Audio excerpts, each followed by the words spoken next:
What is going on, everybody? Welcome into today's show. We are so happy for you to join us. And we were actually happy to just make it here because we had a lot of moving parts this week. The reason why, because UFC is in Paris, France, and Matty Betts is too. He's there supporting his good friend Renato Moicano, taking on Benoit Saint Denis in the lightweight main event. So he has traveled all the way there. That is why Matty is currently in what he described to me as a college dorm room right before he got there. But he's got his camera and his microphone and his webcam all set up. So do I. So we're going to talk about the 14 fights at UFC Paris, and I got to bring in my man, my friend, the man, the myth, the long shot legend, Matty Tanner, and ask him, Matty, how you doing today, or bonjour more appropriately. Bonjour. Yeah, it's been a day, bro. The flight wasn't that bad, surprisingly. It was actually a lot better than I thought it would have been because the flight said it was like 13 hours because it was two flights, but that included like the layover and everything. So it was like a 2.5 hour flight and like a 7 hour. So it wasn't as bad as I thought. Mm-hmm. But I'm here. I'm ready to go. Some content going tomorrow, and then the fight Saturday, bro. I'm pumped. Yeah. And I can't really bet here, bro. I got all these people that DM me that follow me from France, but like they all say how sketchy it is. They're like, you got to use this site, but you can't go over this amount of money, or you got to bet here, do this or that. I'm like, fuck. I did put a good bit of bets in, which I normally don't bet like that before our show because I like talking through everything with you 1st. Mm-hmm. But I had to make sure I had like at least a decent amount of action in, and then I have the bookie portal and a bunch of other shit. I can make it work, but I got some parlays in and shit. I think I texted you a couple of them. Mm-hmm. So we'll see what happens here, but I'm hoping we're aligned on a lot of these fights.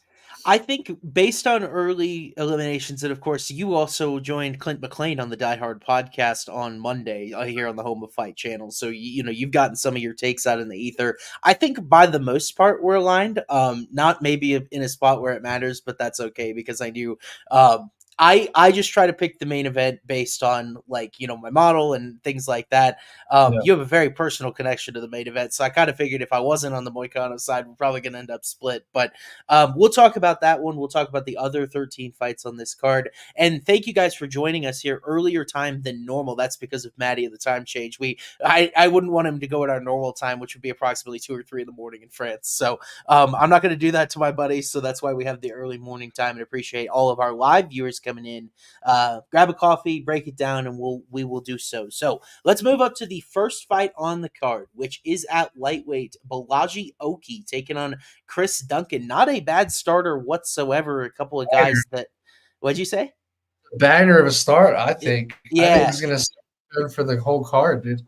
Yeah, dude, and I think UFC has really legitimized this strategy where they put a decent fight in this first slot. This to me is like a perfect example because Oki, one of these prospects that a lot of people are looking at and saying maybe physically he checks all the boxes, seemed to do okay in his debut, and then Chris Duncan on the other side trying to rebound off that loss to Manuel Torres. So Duncan plus 162, Oki minus 210. It's kind of sat here since early in the week. So, Maddie, which side, based on that money line, are you kind of leaning toward now? Do you like one of these guys more than the other? I like Oakley here. I think he could win a decision or even get him out of there. Duncan gets tagged an awful lot. I mean, Manuel Torres is a guy that was finishing everybody, but then he kind of got checked against Bob Mondes. But I still think Duncan's kind of aggression always leads him to get tagged. And it's almost kind of like a buy low spot of Oakley, not because he lost or anything, but like an underwhelming performance in his last fight. But like you go back and look at like his history, like he's putting guys away. He's got good boxing, good volume. And Duncan's a guy that gets tagged a lot. Yeah, I think the data backs up your point there. 49% striking defense for Duncan. Now, unfortunately, we're on opposite sides, but not necessarily at this number because I played Duncan at plus 180 on Monday. So I got a little bit different number, and now it's starting to get to a point where maybe it's a little less comfortable, like you said, because of how often he gets tagged. I think I just laid that on principle. It wasn't a huge bet, and the reason why is just because I think a guy as good as Chris Duncan, good cardio, elite wrestling, 3.85 takedowns per 15 minutes, I still have questions about Oki's takedown defense given the debut you saw. I think you hit the nail on the head when you said it's a bit of a buy low spot. It's because he was taking on Timmy Kwamba, who was a featherweight, up in weight at 155, and it went to a split decision. It was kind of close when we expected Oki to be a pretty big favorite for a finish in that fight. So I agree with you that I think Oki is better than he showed in his debut. I also think this is a brutal matchup where both of these guys could potentially have success. If you're thinking Oki KO based on the number here, we'll see if we've got props on FanDuel. I'm kind of doubtful at this point, but what Yeah. method are you thinking for Oki perhaps in this I one? think no, I think KO or decision. I think KO though. I just think again, I like playing him off the fact that he didn't get it in his last fight, Yeah. and then Duncan just gets tagged, bro. He's very hittable, so I think this is a good spot. I can't even access the app in France. I checked when I landed. Like normally, even when you're in like a state that doesn't have FanDuel, you can see the app, but I can't see it here at all. Like I won't even load. Wow, that's banana. Yeah, I mean, I guess I mean, that's maybe it was like connection or something. I want to double check It's like that. I will give you feed you numbers here as we got him. Unfortunately, we Oh, I don't can have see it props for now. I this can one, see it. so it's I can see it now. We're good. oh good. I was gonna say I think Europe is trying to squeeze us out. Now I say we because I do work for FanDuel. FanDuel has a presence in Europe. They actually go by like Patty Bet or Patty Power, whatever it is in Europe. But Yeah. it was interesting. It wouldn't even work at all. It's like trying to bring the good American gambling man down, right? But I'm glad you can see the lines. So Yeah. I'm thinking Duncan Anyone points. in the chat, not to interrupt you, but if anyone that's watching the show right now, if you guys have suggestions for me while I'm here in Paris, please tell me. From anything, the betting, casino, sportsbook, food, drink, anything. I'm all ears. So tell me in the chat. I'd love to hear. Yeah, I want to throw one thing at you. Like if Oki doesn't get the knockout, Duncan plus 3.5 is minus 105 on shadysportsbook.com. I like a point spread type of fight in this one just because maybe Duncan steals around with a takedown, but Oki wins the other two on points or whatever it is. Like I think that might honestly be a better if you miss the money line at plus 180 or so. I think the point spread might be even a better look here. FanDuel doesn't do point spreads per se, but if you can find a book with one, yeah, of course, it dies if he dies with the knockout early, and I think Oki knockout early is more live than late. Correct? Like I think he's just a Yeah. hammer. One, Yeah, I don't two. think it's a mountain. Yeah, 1-2 for me, Yeah. as well. If I was going to play it, so we'd have to see the numbers. I don't think we're misaligned on this fight. I think we're just evaluating the price a little differently. So not a bad start for us, but we'll Yeah. move on so we don't take too much time. I always kind of do that in the first fight, but next fight up on the card, we've got Ludovit Klein taking on Roosevelt Roberts. I actually don't know if this is in order. They've been shuffling the order of this card so much this week, so it's kind of Yeah. hard to keep. We'll do this one next. It doesn't particularly matter. We'll get to them all. But Ludovit Klein, the largest favorite on the card, minus 1,200 as we sit here right today, taking on Roosevelt Roberts, who is a guy that goes on the Ultimate Fighter out of UFC in UFC. The end result has kind of been the same for him. So can Roosevelt get some traction? I mean, this would put him right back as a roster staple if he could upset a guy surging like Ludovit Klein, but odds makers aren't too optimistic with it. Maddie, you had an angle you texted me about this fight earlier this week. Why don't you share it with everyone? Because it caught my eye, and I want to provide legitimacy to it because it is a good shout by you. Yeah. So if you look at the KO, I don't know what the number is right now, but it's like minus 115. I think it was. Everyone's going to Sure. be on it. Ludovic Klein, though, 8 wins by submission in his MMA career, 9 by KO. Obviously, not a ton of subs recently or even against high-level guys.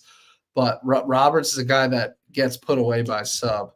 And Klein, he does, for as elite as a kickboxer as he is, he shoots takedowns. We were talking about that earlier over text.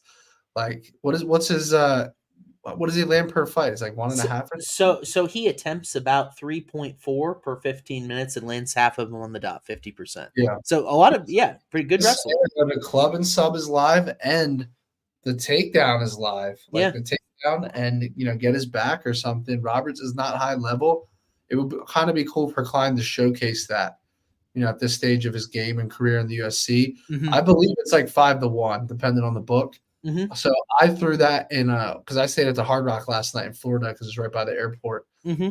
I threw it in a sub parlay. So I'll tell you the other 2 legs in a little, but I threw it in a nice little sub parlay just because if that one hits, then I'm off to the races on the lay here and I'm live. So But I think that's a good comment in the chat as well. I think if you just play Ludovit rounds 2, 3, I think that makes a ton of sense too. Mm-hmm. Because he's not like a one punch guy. Like he's gonna put you away with accumulation. He has power, but like he really impressed me in that Thiago Moises fight. Like Yeah. he looked very, very good. And then some of his wins have aged well, like the Bahamondes win. Mm-hmm. So he's dude in his takedown defense, like when he goes up against an elite wrestler, like he showed his last couple fights his takedown. Like this guy's could be a future contender. Mm-hmm. Like very, very good, well rounded. So for his minimum fights, 90% takedown defense, when you get into lightweight, that's definitely in the 90th percentile or so. So you're right about the takedown defense. Like that's not really Roosevelt Roberts' game either. I think Roberts' lack of an identity has kind of been the issue for him. And you look at just a 52% takedown defense. Rebechki took him down, submitted him in the first round on a couple days' notice. Bahamondes, what'd you say? Armbar. Yeah, it was an arm. Twice. Jim Miller got him in round 1 too. Right, and the worst of all was Kevin Kroom got him with a standing guillotine choke before that was overturned to a no contest because of a drug test. Good insight there, yeah. Yeah, See that at it's first glance. yeah, the height doesn't necessarily make a lot of sense for a standing gilly in this fight, but like Maddie, just saw the same numbers you did, and I was wondering why you were like so keen on sub. When you look at how you want to back Klein, inside the distance minus 175 or so, knockout minus 120 now is the number that I saw it up to. Yeah. I'm a little afraid of that 2-3 strategy because when you look at these Roosevelt Roberts submissions, bro, it's coming in the first round and quick. Yeah. So it's like, yeah, I don't think he'll knock him out in the first round, but could he sub him in the first round? It's very possible. Up as like a long shot and then just play the 2-3 finish and just hope you hit both. And let me tell you why I'm going to be with you on this fight and why I'm trusting you is because like we talked and we argued a little bit over text. I was like, he doesn't have a career submission attempt. Like, wouldn't Jai Herbert have been a guy with 2 takedowns that maybe he would tried one? I didn't think the tendency was there, but I did this with Manuel Torres. Remember against Chris Duncan, who we just talked about moments ago. I think that I was like, Manuel Torres has these regional subs. He hasn't shown the tendency yet, but I think it's there, and this is the matchup for it. I'm with you. I think at that price, this could very well be the matchup for it, and I think it's a good look by you. Yeah. I mean, you're getting a minus 1,200 favorite at 5-1 to win by an outcome where his opponent has been finished in that way 2 to 3 times. Yes. So it's like, sign me up for that. And it's not just wiki capping. Roberts BJJ sucks. Like he gets himself trapped. He makes mistakes. It's not just, hey, it's not wiki capping. Like, hey, he gets submitted all the time. It's like, that's a legitimate weakness of his. So, and we know Klein, his BJJ is solid because he survived Thiago Moises just fine. AJ Cunningham. I still like AJ Cunningham better than the average UFC fan. I think that his jiu-jitsu is pretty dangerous. Klein survived both, no problem. I think it's in there. And, Maddie, if we'll see, this will feel a lot like that Torres submission where we kind of called it out of nowhere, even though the tendency wasn't there, but that's why we look and we dig deeper. So I think I'm with you. Klein sub, and I'm probably going to play 1-2, which is going to probably be pretty meaty. Yeah, I do. Just because if he hasn't submitted Roberts early like these other guys, maybe it's not in his game. Roosevelt's historically been pretty durable, like on the feet, speaking. Now, Kroom hurt him early, but that was the only career knockdown he ceded. So I think I would play 1-2 in this spot. And Klein doesn't have any round 3 finishes, like even dating back. He is a round 4 and a 5-rounder, but other than that, it's all 1-2. And then actually, he's the one getting finished in round 3. Right. I was going to say, if anything, I think his cardio has historically been hit and miss. It was good in the Moises fight, but, it could depend on the weight cut. Yeah. No, I think you make more sense. I'm going to stay away from 2-3. I'm going to tail that. I'm going to go 1-2 on my card here, and I'm going to take the 1-2 finish prop. Yeah. That covers me in case he just starches him. I'm going to take that sub prop. And I think it's hitting, bro. I really do. God, what is Klein round 1 in this fight? It's probably incredibly short. They with these big favorites, man, some of these sports books, they do not. It's plus 185, so it's actually a little longer than I thought it was going to be for such a heavy favorite when Roosevelt's losing in the first round constantly. But interesting. Round 1 sub, I think, is in shadysportsbook.com. Deliver. Let me see what it is here. Round and method of victory. Klein sub round 1 10-1, sub round 2 14-1. Those are pretty darn good numbers, man. Yeah. double 100%. digits with all that we know about Roosevelt to be true. So wait, Maddie, we worked together there and we came up with an angle. It's like this is how I think the fight's gonna go, and then we comboed it. So why don't we'll bookmark that because we have a long shot parlay to build at the end of the show. Something Yeah, tells me that prop is going to be involved. So yeah. we'll bookmark that one. Move on to the next fight here so we can keep things moving for everybody. This next one up, Morgan Charriere taking on Gabriel Miranda. Oh man, I think these are a bit out of order. Can we Yeah. get we should have Cavalcante Cornolle. This is on the main card. I mean, they put Charriere on the main card. Wow. Um, Even Klein was like the fourth or fifth fight. yeah, Um, let's keep going. I'll send this in the Do we have Telegram from the? There it is. There it is. Let's go back. We'll go to the Cavalcante fight. Cavalcante and Cornolle, yeah. which I've got as the second. I'll put the order We'll talk about. in the Telegram for Mike so we can go in order here. Okay, Yeah, gotcha. this is the co-main event right here, Mike. Yeah, there we go. All righty. Okay, so sorry about the order of these. Like I said, it's been a lot of moving parts to get the show going from Paris, and we'll get him in there correctly.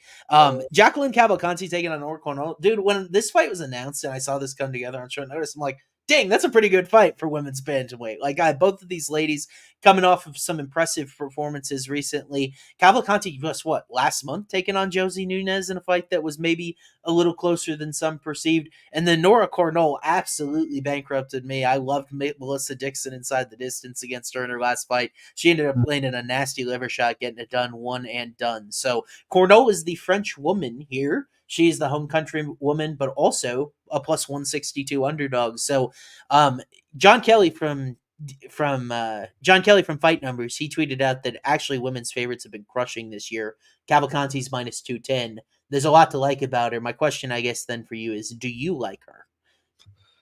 It's very tough. Not at that number because Nora is a finisher. Like she can take anyone. I actually think if you just played Nora inside the distance and Cavalcante decision, you would make money. No, good Like point. I don't know exactly what both those numbers are, but I assume they're both plus money enough to be profitable. Even if you went one unit on Cavalcante decision, because she can just fight off her back foot in this fight and outpoint her. We Yep. saw her just do that in her recent fight. However, I think Nora is bigger and more dangerous than her last opponent. Yep. But I think you could literally play Nora inside the distance here and Cavalcante by decision and make a profit. My gun to my head, I think Cavalcante decision, but I'm not counting Nora out, dude. She's a live dog against anyone.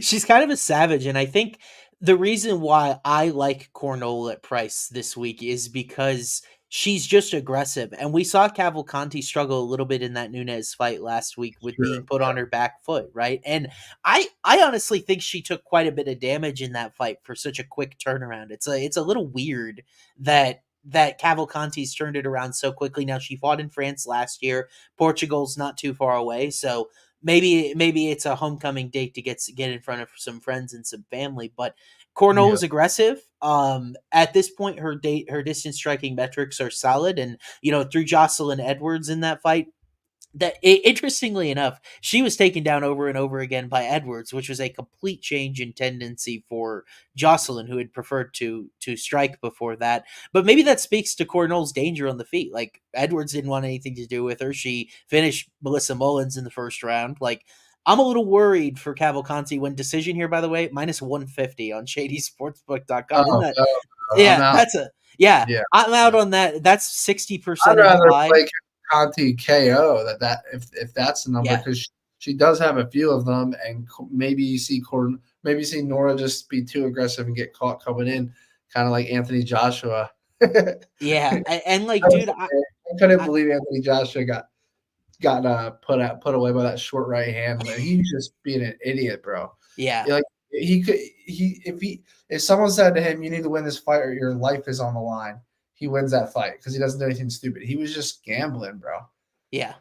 I'm so over Anthony Joshua at this stage, Yeah. dude. Like, it's just it's so sad when you see like top level boxers decline like that. But not necessarily top level boxer at this point, but like I think I like Cornolle points here. The reason why is because she probably can't lose more decidedly than, in my opinion, she did to Jocelyn Edwards, and she still got the nod on the scorecards in France. So it's like, I actually think that the French judging situation might be even worse than we've seen in Abu Dhabi or whatever. I feel like there's definite Yeah. bias there from what we saw in Paris last year.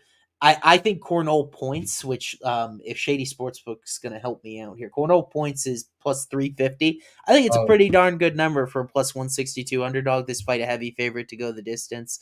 yeah. And And this like, is why the numbers are so important because everything I just said in the beginning of this fight is now all incorrect. yeah, Because it just is based off the numbers. I mean, Cavalcante, I was assuming will be at least even money on a decision. Why she's minus 150, yeah. and then Nora, her decision prop is what I would have thought a KO or inside the distance prop would have been.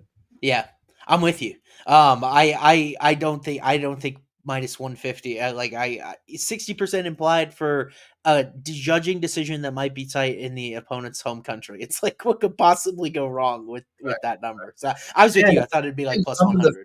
I do think some of the the underdogs have to bark a little because Yeah. I think there's some spots where the favorites are gonna lose. I also think this is a pretty underdog friendly card, and Cornolle's one that I have highlighted here that I was like, man, short turnaround for Cavalcante, tough sell. But What's why don't by the way, just ballpark number on Nora KO. Nora KO ballpark here because she's a savage plus 500. So it's Oh, actually not that far behind decision. I just will say Cavalcante 77% striking defense thus far. I don't know how real it is because it came against Josie Nunez and Zara Farron, but like has just historically done a good job of not getting hit. fights. It's just like, and the opponents prior to the UFC, you don't even know who they are really. Yeah. It's just like who has she been tested by? Like Josie Nunez, like is what 5'3", and even though Cavalcante won like a convincing decision, Nunez was marching forward, throwing those left hands. Like it didn't look that pretty, right? Yep. So there is a world where Nora can catch her just being aggressive. Yeah, I don't think it's awful. Especially since the two sets of competition here. I think Nora's faced better competition to this point. Yeah, no, I Okay. agree. I Okay. agree. So we're leaning dog shot. I certainly haven't bet it. I don't think I have to because Edwards, by the way, has never been knocked out. So yep, like beating her by decision is nothing to be ashamed about. yep, And then Melissa Mullins, again, we thought pretty highly of her. She's a dog, yeah. you I've know. got I've got Cornell questions in a matchup again where she might get taken down. Her takedown defense is really bad, 50%. Edwards was the one who did it, which is even worse. But Cavalcante's a striker through and through. Like there will be zero grappling in this fight, in my opinion. If we see it, it might come from Cornell, but I doubt it. Yeah, I agree. So, Not yeah, Grant's like she's going for the knockout. yeah. Alrighty. So, why don't we move forward here? Next fight up on the card, we'll try to pinpoint it here. Yeah, I think this is it. Cool. Daniel Barez taking on Victor Altamirano. I've already got action on this fight, so I hope Maddie's not on the other side. But this is a flyweight banger here between a guy that has a lot of experience in Altamirano and then Daniel Barez, less of a round of it against Jafel Filio. He was submitted early in the fight. After he landed an early knockdown, we thought maybe he was going to get a win in his UFC debut. Now he's going to get back on the horse and try it again against Victor here. I actually really like this fight. It's one of the closer lined fights on the card, but I did take a stance on it at a different number. So, Maddie, who do you think might win this almost pick him against Altamirano and Perez? It was like a pick 'em, and then it Mm-hmm. looks like money kind of came in on Victor and moved the Yeah. number a little bit. So I have my concerns about him. His two wins are low level guys like Right. Sarah and Salvador, and like I kind of feel like there's kind of like a fake sharp play on him. So I don't know. I'm kind of leaning the dog side here, but I'm not confident on either side. Oh, okay. I played Altamirano at minus 110, so it was a direct pick on when I got it. I actually feel like Altamirano's kind of the square side here. Maybe chat can help with me just because we know who Victor is. He in his last fight, you mentioned his level of competition. I agree with that. Salvador stinks, Lacerda stinks, but I also think he won his last fight against Dos Santos. Remember, he took him down 9 times in Mexico earlier this year. It was a weird judging decision that went against him in his home country. Like I thought Altamirano had at least banked the first 2 rounds in that fight, even though Dos Santos probably had a good last round. But like I like Victor in general. I think not getting finished, not getting submitted by Tim Elliott is a feather in his cap to his ground game. I think he's got decent power. And then you look at how it goes to a split decision with Carlos Hernandez, took care of business on the Contender Series against Candelaria. Like, there are enough like UFC-ish level guys on his resume that I think he's okay. Whereas Daniel Barez keeps making these mistakes, man. It's tough to see where uh, he's unable to get the nod against Hernandez on the Contender Series, and then he early hurt Jafel Filho, which would have been a big win. Filho, a guy a lot of people have circled in this division, and then he ends up getting submitted later in the fight, less than 2 minutes later or so. So I don't typically love guys like Perez that are a little bit older at flyweight. Altamirano's no spring chicken either at 33. I thought in a pick 'em, I'll take the experience. I think I'll take the power. Maybe a little bit more high on Altamirano's grappling as well. I'd have to check out the submission price, but I like Victor here, and I think it's actually kind of square. But if you say it's the sharp side, it makes me feel better. I don't know. I don't like this. This is one fight actually. This might be the only fight I might not have action on, truthfully, because I'm gonna be in person, so I'm gonna bet pretty much every fight. Yeah, This is the one fight I'm just like, I just don't like his size. It's a weird yeah. fight. Maybe that part of that is wishful thinking, because I would hate to see Altamirano then like lose like what 3 of 4, or yeah, 3 in a row actually, and get cut when he Yeah. should have won his last fight. This line though being this close is a little sketchy given Barez 0-2 at a UFC competition level. I am always sketched out by that when you've got a short underdog that hasn't even won in UFC yet, but it's prevailed on both sides in recent memory. So, yeah, I think we can move on. I did bet Altamirano, but now, Maddie, you're kind of reminding me how sketchy it is. So I'm going to move on and forget that I did that. And we'll just hope the money comes home. Yeah. Alrighty, so let's move on. We have the other women's fight on this card here. This one will be at 135 as well. Ailin Perez taking on Daria Zhelezniakova. These two much more in the prospect realm, I'd say, at 135 on the younger side. Totally different styles. Ailin Perez loves to wrestle. Daria Zhelezniakova would stand for 15 minutes if she had the choice. It'll really be a question of which one of those styles wins out. Not a ton of high level experience here, but there is a wide betting line. Ailin Perez minus 260 is the lady that has quite a few more wins under her belt. So, Maddie, do you think the chalk is just with Perez here, or are you kind of leaning towards Zhelezniakova at cost? Yeah, so this is a tough one. I mean, if you look at her takedown number, it's like 4.5. Mm-hmm. So like she's either gonna just Habib this chick for 3 rounds, or she's gonna like maybe get caught coming in.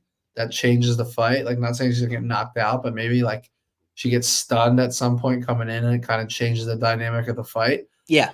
I think she's just gonna be too physical and too much for her. I think there's a reason, like why Osbaker's making, when they know she has terrible striking, or at least subpar striking, why are they making her a minus 260 favorite in France against this chick? I think they just know that she's just gonna ragdoll her. It might be a bored fight. She might twerk on her at the end of 3 rounds and promote her OnlyFans. But I think that's what she's gonna do is win a decision here, and it might be like a 30-27 too. And it could be the crowd booing. So I don't know.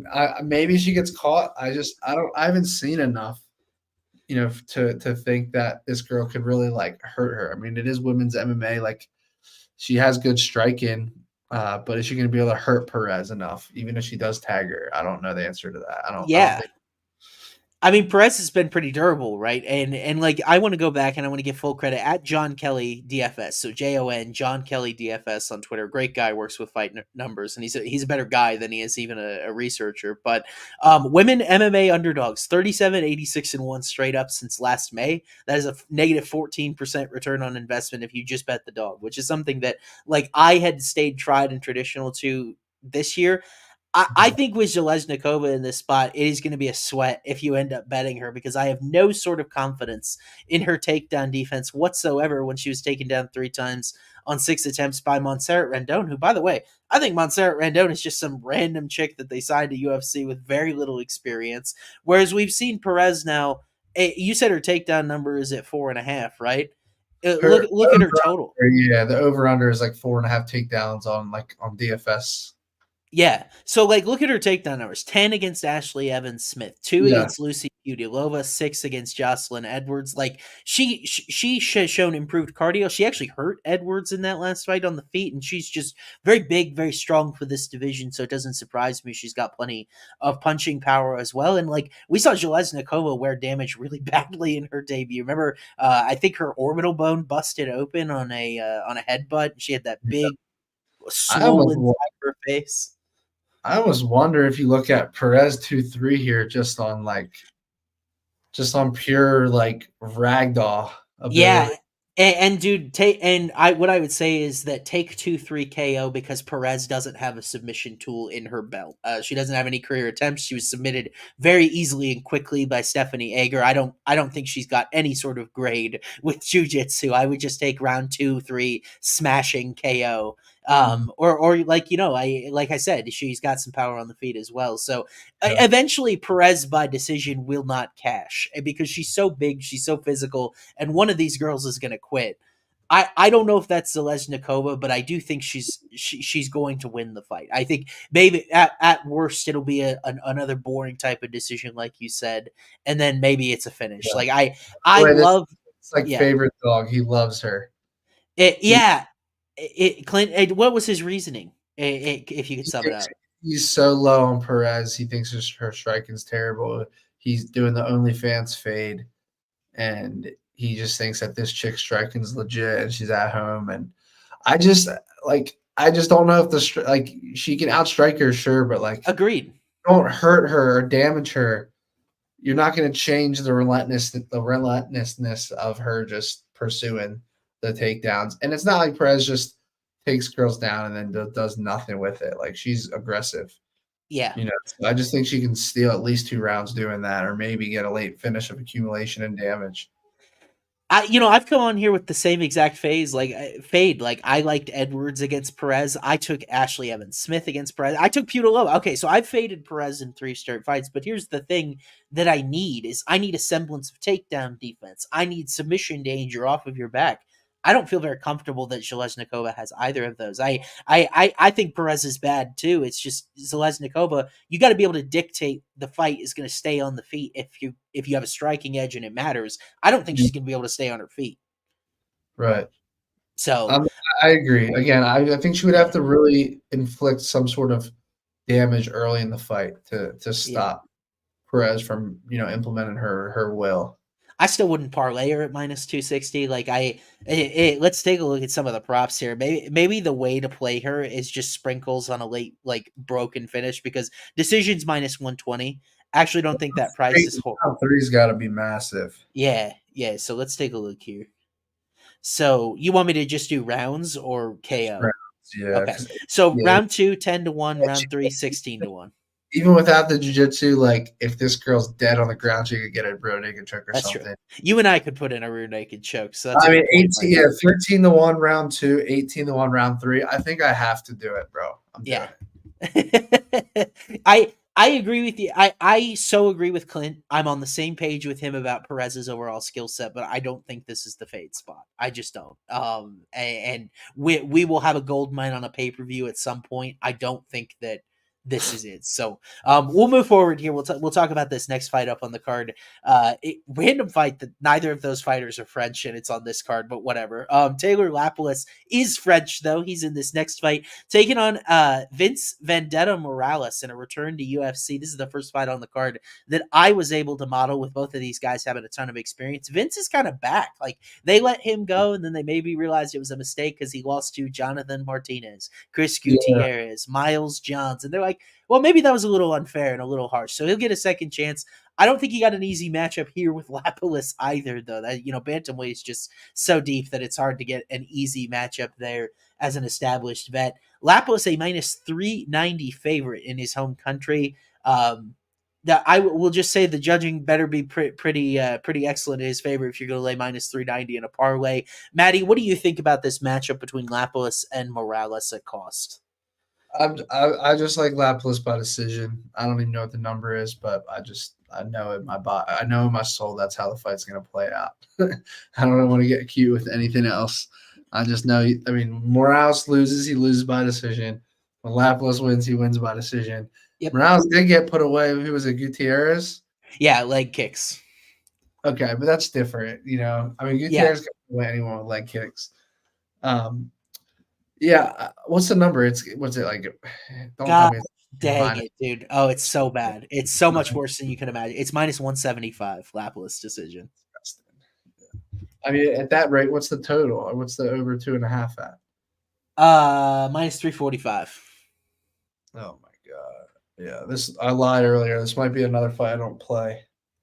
Wow, that's so disappointing, dude. Now I mean, I Morales almost decision played. 5 to I 1. almost want to play Morales by decision. What's that number? It's 5 to 1. It's 5 to 1. And like that's actually where my model's showing value too is Morales It's the decision. only thing you can really bet, honestly, that has any sort of value, and I don't even like it.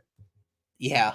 Lapilus is just so long. He's so hard to hit. 60% striking. I think there's a reason it's minus 175. It's a bummer that I didn't show value on that because I've got it modeled, Maddie, at minus 115. Like I've got a That's very hefty yeah, decision result in Lapilus's regard, and it's just still not great. Maybe we yeah, end up taking like over 2.5 rounds or something in our quote unquote safe parlay. But like I see this fight playing out just like every other Vince Morales loss where he gets his leg kicked at distance.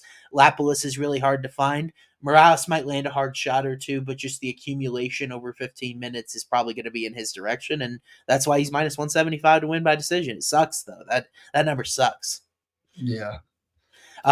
We got a question in the chat from Hey Jive Picks if we want to pull it. Did the peasant get his UFC Paris tickets yet? I think that's you, Maddie. Dude, so it's so fucking hard to like buy tickets here, bro. Because like the USC site, if you go there, then it's like in French, and then it's like it's like all messed up.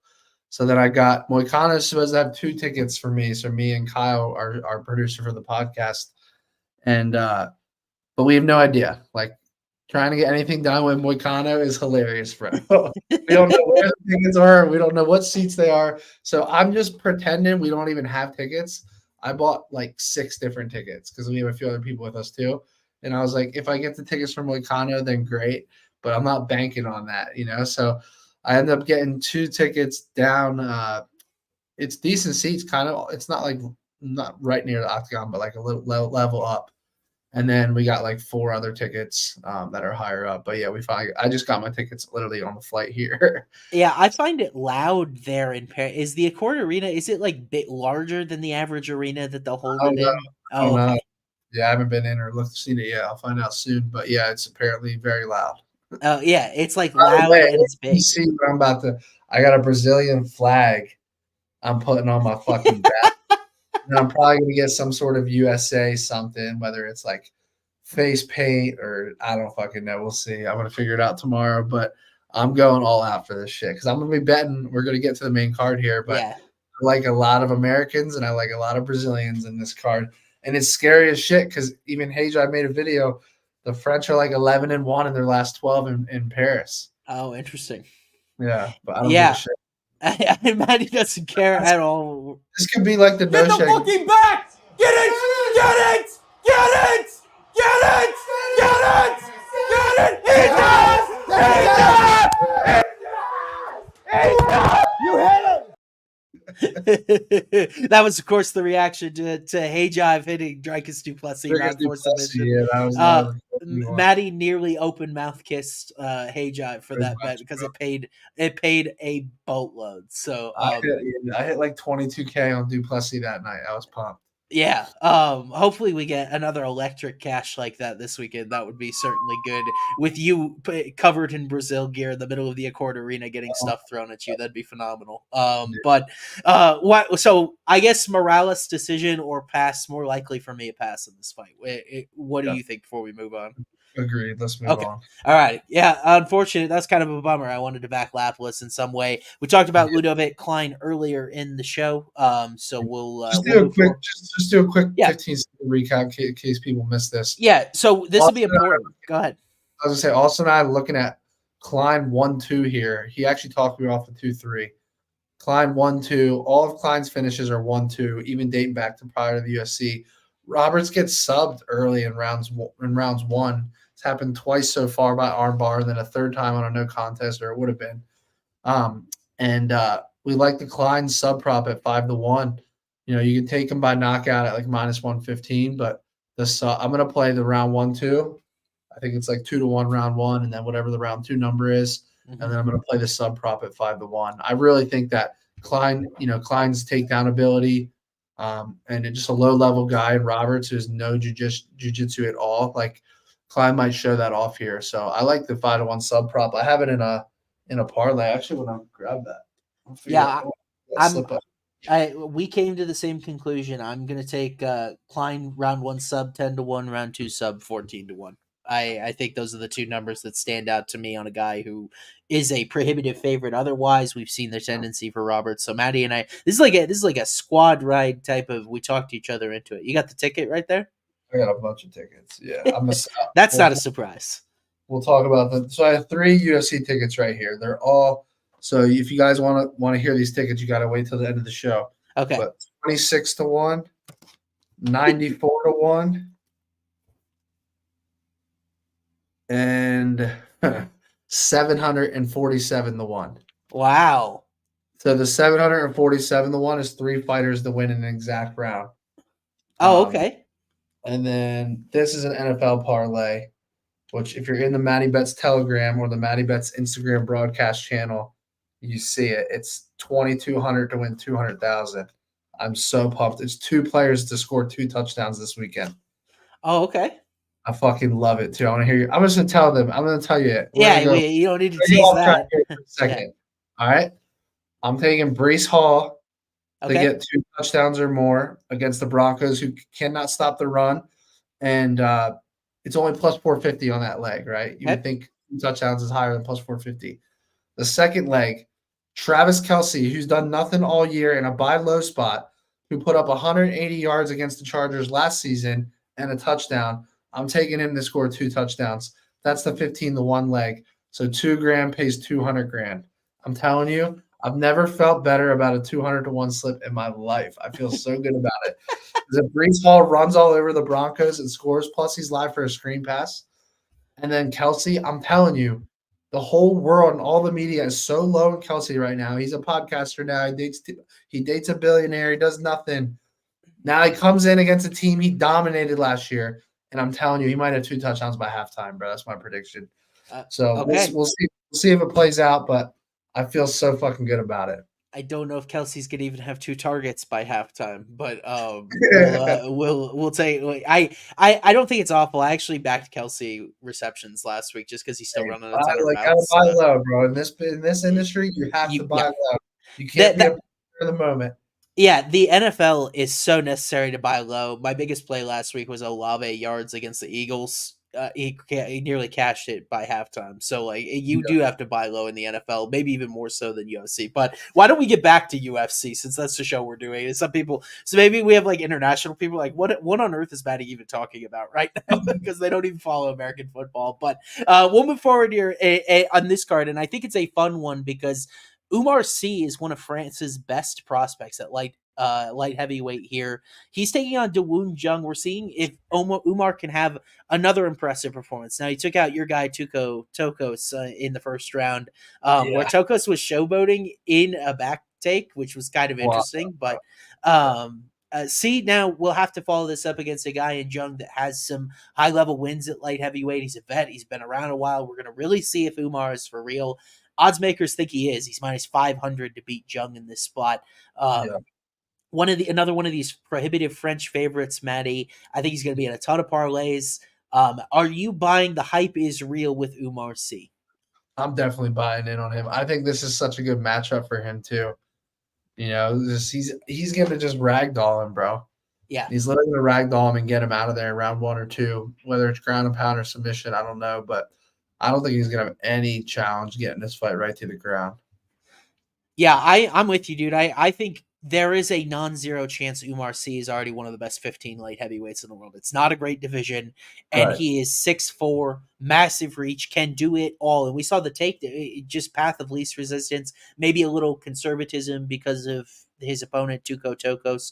It was a last-minute fight, so he was trying to take a conservative game plan. We saw the takedowns and the submission game in his debut. I actually like him at distance here against Jung, a guy that was knocked out by Dustin Jacoby. Big reach advantage. I think Oumar is an excellent striker as well. I think he can do it all. And so I think this fight looks a little bit different. I'm kind of leaning more standing knockout in this particular matchup, but like Yeah. I imagine C inside the distance is juiced to the gills. He's going to be a dicey guy to bet by knockout or submission because it could realistically be either against any particular matchup. But yeah, this I think he's for real. I think he's going to escalate very quickly onto these French main cards. I love this guy, so we got to figure out how to back him if we want to do so. I got the play for you on FanDuel. You can take him to win in round 1 or 2 at -110. I think you just fucking hammer that. Oh yeah, I love that. Round 1 or 2 -110. Like interesting to me that submission is significantly more likely in their eyes. That's a little odd to me. Yeah, I'm with you on the KO. I prefer that if the number It's plus 420. Yeah, because then even if he doesn't start him on the feet, like he could get that ground and pound. Yeah. Making fun. We got a typo on the I graphic think the there. reason you know what it is. It's the fact that Carlos fucking Olberg subbed him. Yes, that's right. The before the bell sub. Is that Does that concern you at all that he went to round 3 with Olberg? Not particularly. I think he's responsible at distance at large. Just a negative 0.4 striking success rate. Really good takedown defense overall, 77%. I just think that when you look at a guy that lost convincingly, I'm talking about 415 straight minutes to Devin Clark. I think Jung has a hard time tying together his weapons and knowing what he wants to do, if that makes sense. And I don't think Jung is that guy. I agree with you, Maddie. I'm kind of leaning KO in this fight. I think your take's spot on. Yeah. I mean, there's a lot of controversy if this dude's a fraud or not in the chat, but I need to watch more footage on him in general, but I just think he's a monster, bro. I do too. I think his skill set's pretty good. And maybe you guys are talking about level of competition with I think is more than fair at this point, and this is the type of level of competition where we will see. Interesting.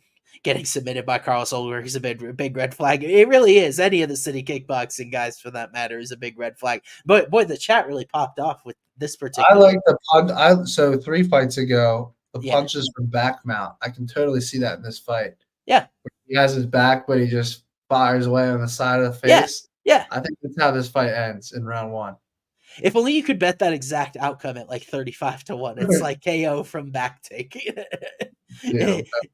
I'm actually glad you can't bet those because you would have parlays every week about specific finish methods. But you hit a few of them because sometimes, Maddie, your reads are dead on and surgical. But let's move on here to a fight from one top French prospect to a fight that I guess I texted you earlier this week. I think might end up just being Rock'em Sock'em Robots. Iwan Cutelaba taking on Ivana Erslan. There's violence, I think, nearly guaranteed in this fight, as is the case for most Iwan Cutelaba fights. However, Cutelaba oddly goes the distance in his last fight, just like randomly out of nowhere. I bet the over. It was not concerning. Dude, I have Felipe that submission.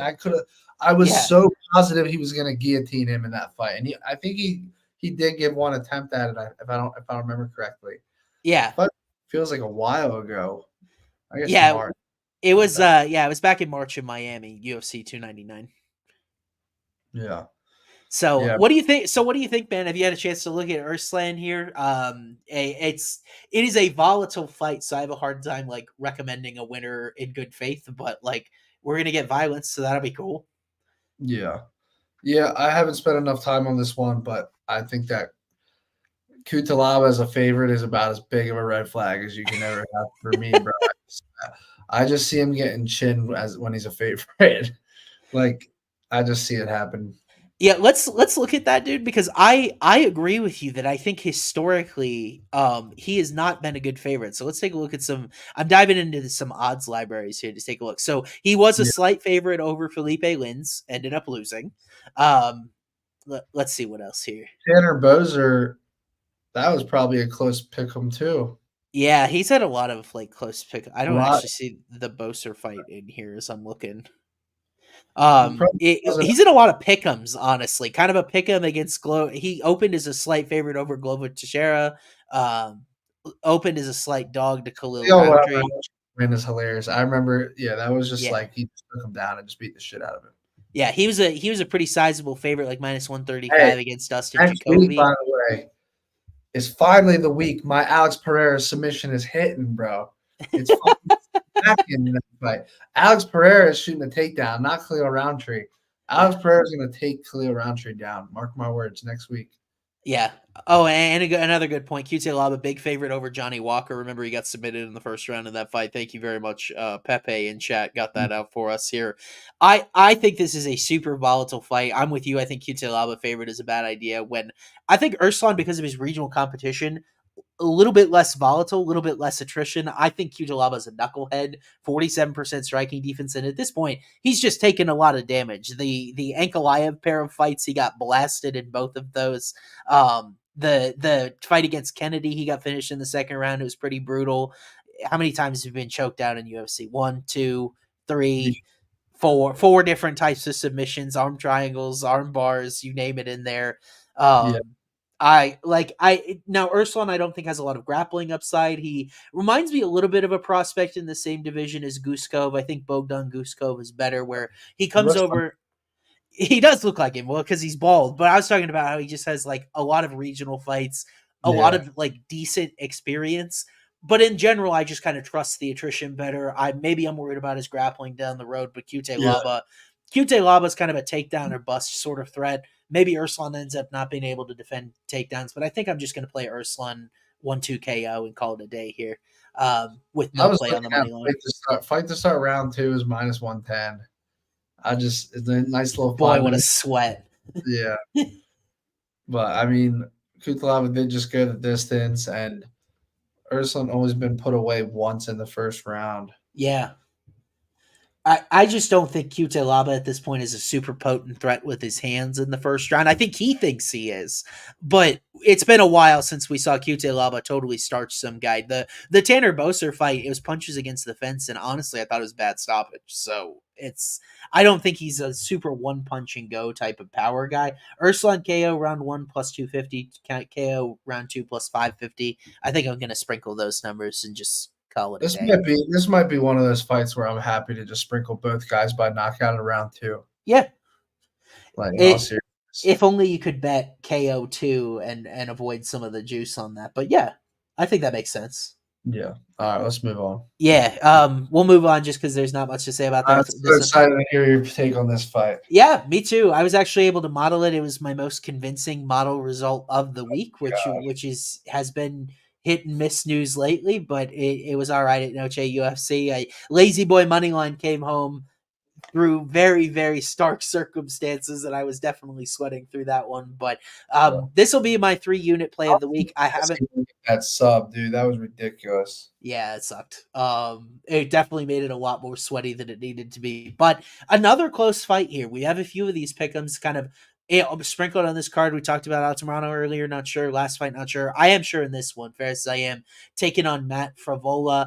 Ziam, the French guy here, he's a -128 favorite coming off a nice win over Claudio Puelles, where really he showed a much more well-rounded skill set, was able to defend takedowns late, even had top time. And then Matt Frevola coming off I think his last fight, if I remember correctly off the cuff, was the Benoit Saint Denis fight. It was the head kick heard around the world that turned Benoit into a contender, and that's why we'll see him in the main event. But honestly, a really forgivable loss off of dire circumstances that ended a winning streak. So, Maddie, Frevola or Ziam here, and why?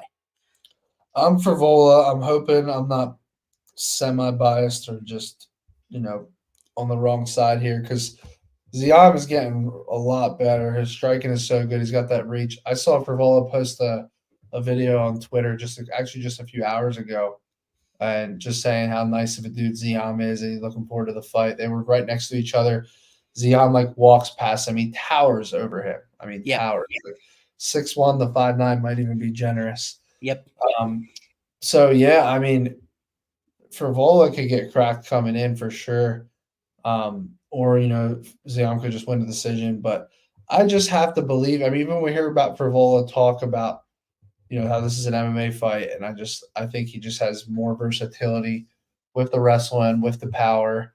Ziam's a better striker, but I think Frevola, let's not forget Frevola added a nice counter shot on Drew Dober. Like the dude's very well rounded and good.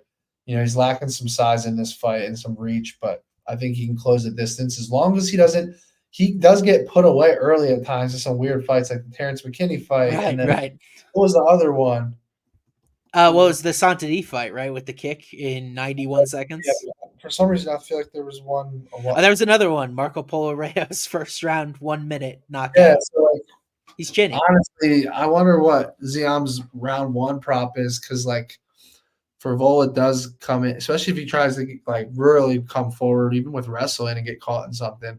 I don't know, but I do like Frevola here, but I do have concerns early, of him getting chinned. So Yep. I like someone putting the chat fight to not go the distance. I like that because a lot of times when you have guys that like go the distance a lot, you can get a good number on it not to go the distance. But when they're fighting a guy that takes the fight to you, then it's like I love those scenarios. Like Ziam, let's see, it's minus 7 decisions, seven of his 19 fights have gone the distance. So he's semi a decision guy, right? But like those are guys like Jai Herbert, who's a very good striker, but he's not like seeking a finish. Like Frevola is seeking a finish.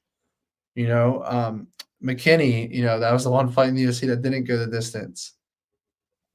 Or I guess the second fight for Ziam. So I don't know. I wonder I want to see what that price is.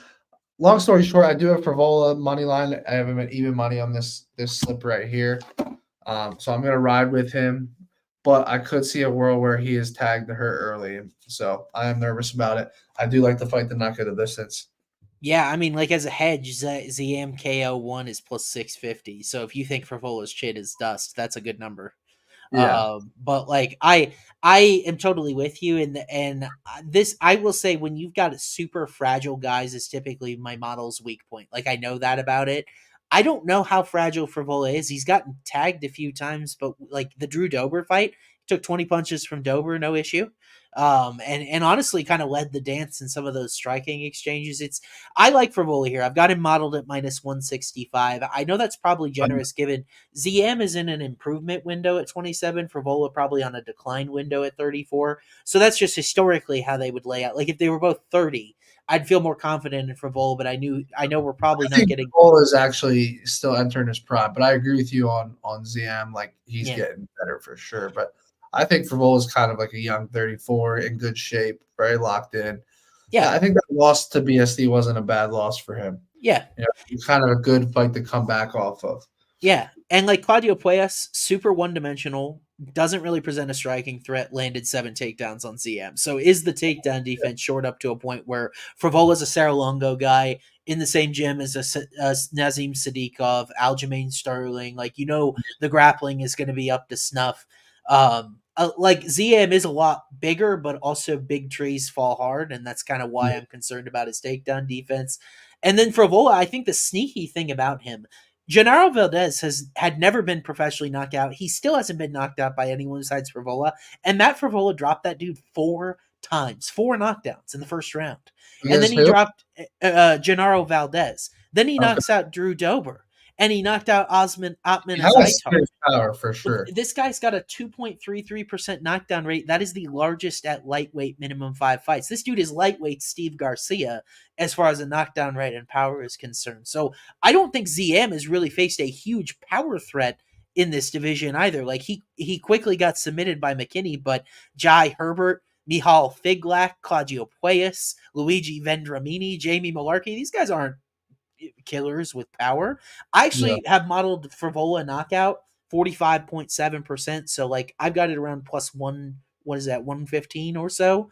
I like Frevola KO in this fight. I think it's a good spot. Frevola KO 5-1. I definitely am going to play it. And I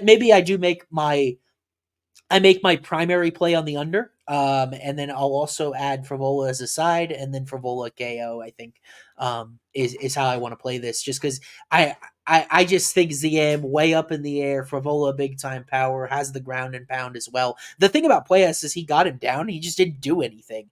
I know Frevola's aggressive with strikes from top positions. I like Matt to win this fight. Yeah, no, I'm with you. The fight to knock out the distance is -124. I just think when you have a guy that brings a fight to somebody against a guy that typically does get a distance, usually that style doesn't get a distance. What was It's -124. For his last couple of cards? It's -124 to not go the distance, Maddie, which is way shorter than you would think for these two with a history of decisions. Now, Frevola's been pretty violent recently. Each of his last 5 fights have ended in the first round, which is probably why that number looks like it does. Yeah, no, for sure. Yeah, I'm playing. So, do you have any hesitancy on the KO versus just inside the distance For Frevola? Yeah, in case he does get a sub. I've got sub at 10.1%. I was watching the footage of his one arm triangle. I forget what fight that was. Yeah. I've got inside the distance embarrassingly high for Frevola in this fight. I've got it like -120 almost. Yeah. It's just like, am I way off base here? I don't know. We'll have to see how it plays out. But like the ways that Ziam I think could win would not be overly surprising to me if Frevola's chin was dust, or if he outpointed him for a decision, which is basically where I have all of Ziam's win equity. I just think in general the more dangerous guy here is with Frevola. If you have Ziam, I think you're going to be sweating big time in the first round. Yeah. Yeah, for sure. A good fight to talk about. I think one of those fights that's good for gambling, where there's a lot of different props, there's a lot of different angles you could take to it. And, we see some people in the chat, they like decision. We see some people in the chat, they like Ziam, KO. Like, there are a lot of different angles that are not wrong. The odds to go to the distance are +100 in this fight. Just got a question in the chat. It's +100 to go to the distance, -124 not. Almost a pick 'em. So it really has a lot of different outcomes. But Maddie, let's move on here and talk about this next fight on the card with another French favorite. I was kind of excited to talk about this one earlier, but we had to save it for where it's supposed to be. Morgan Charriere, second largest favorite on the card, taking on Gabriel Miranda at 145. Charriere coming off a loss to Shepe Mariscal. Gabriel Miranda, on the other hand, ended up getting his first career win in his last fight against Shane Jung. Smoking Shane Jung, he submitted him within a minute. So, Maddie, Charriere, prohibitive favorite in his home country, got a knockout last time when he was here. Is this kind of as square as you think, or would a dog shot here be one of the largest upsets on the card and really ruin some parlays? Yeah. I like Charriere round 2-3 KO. Okay.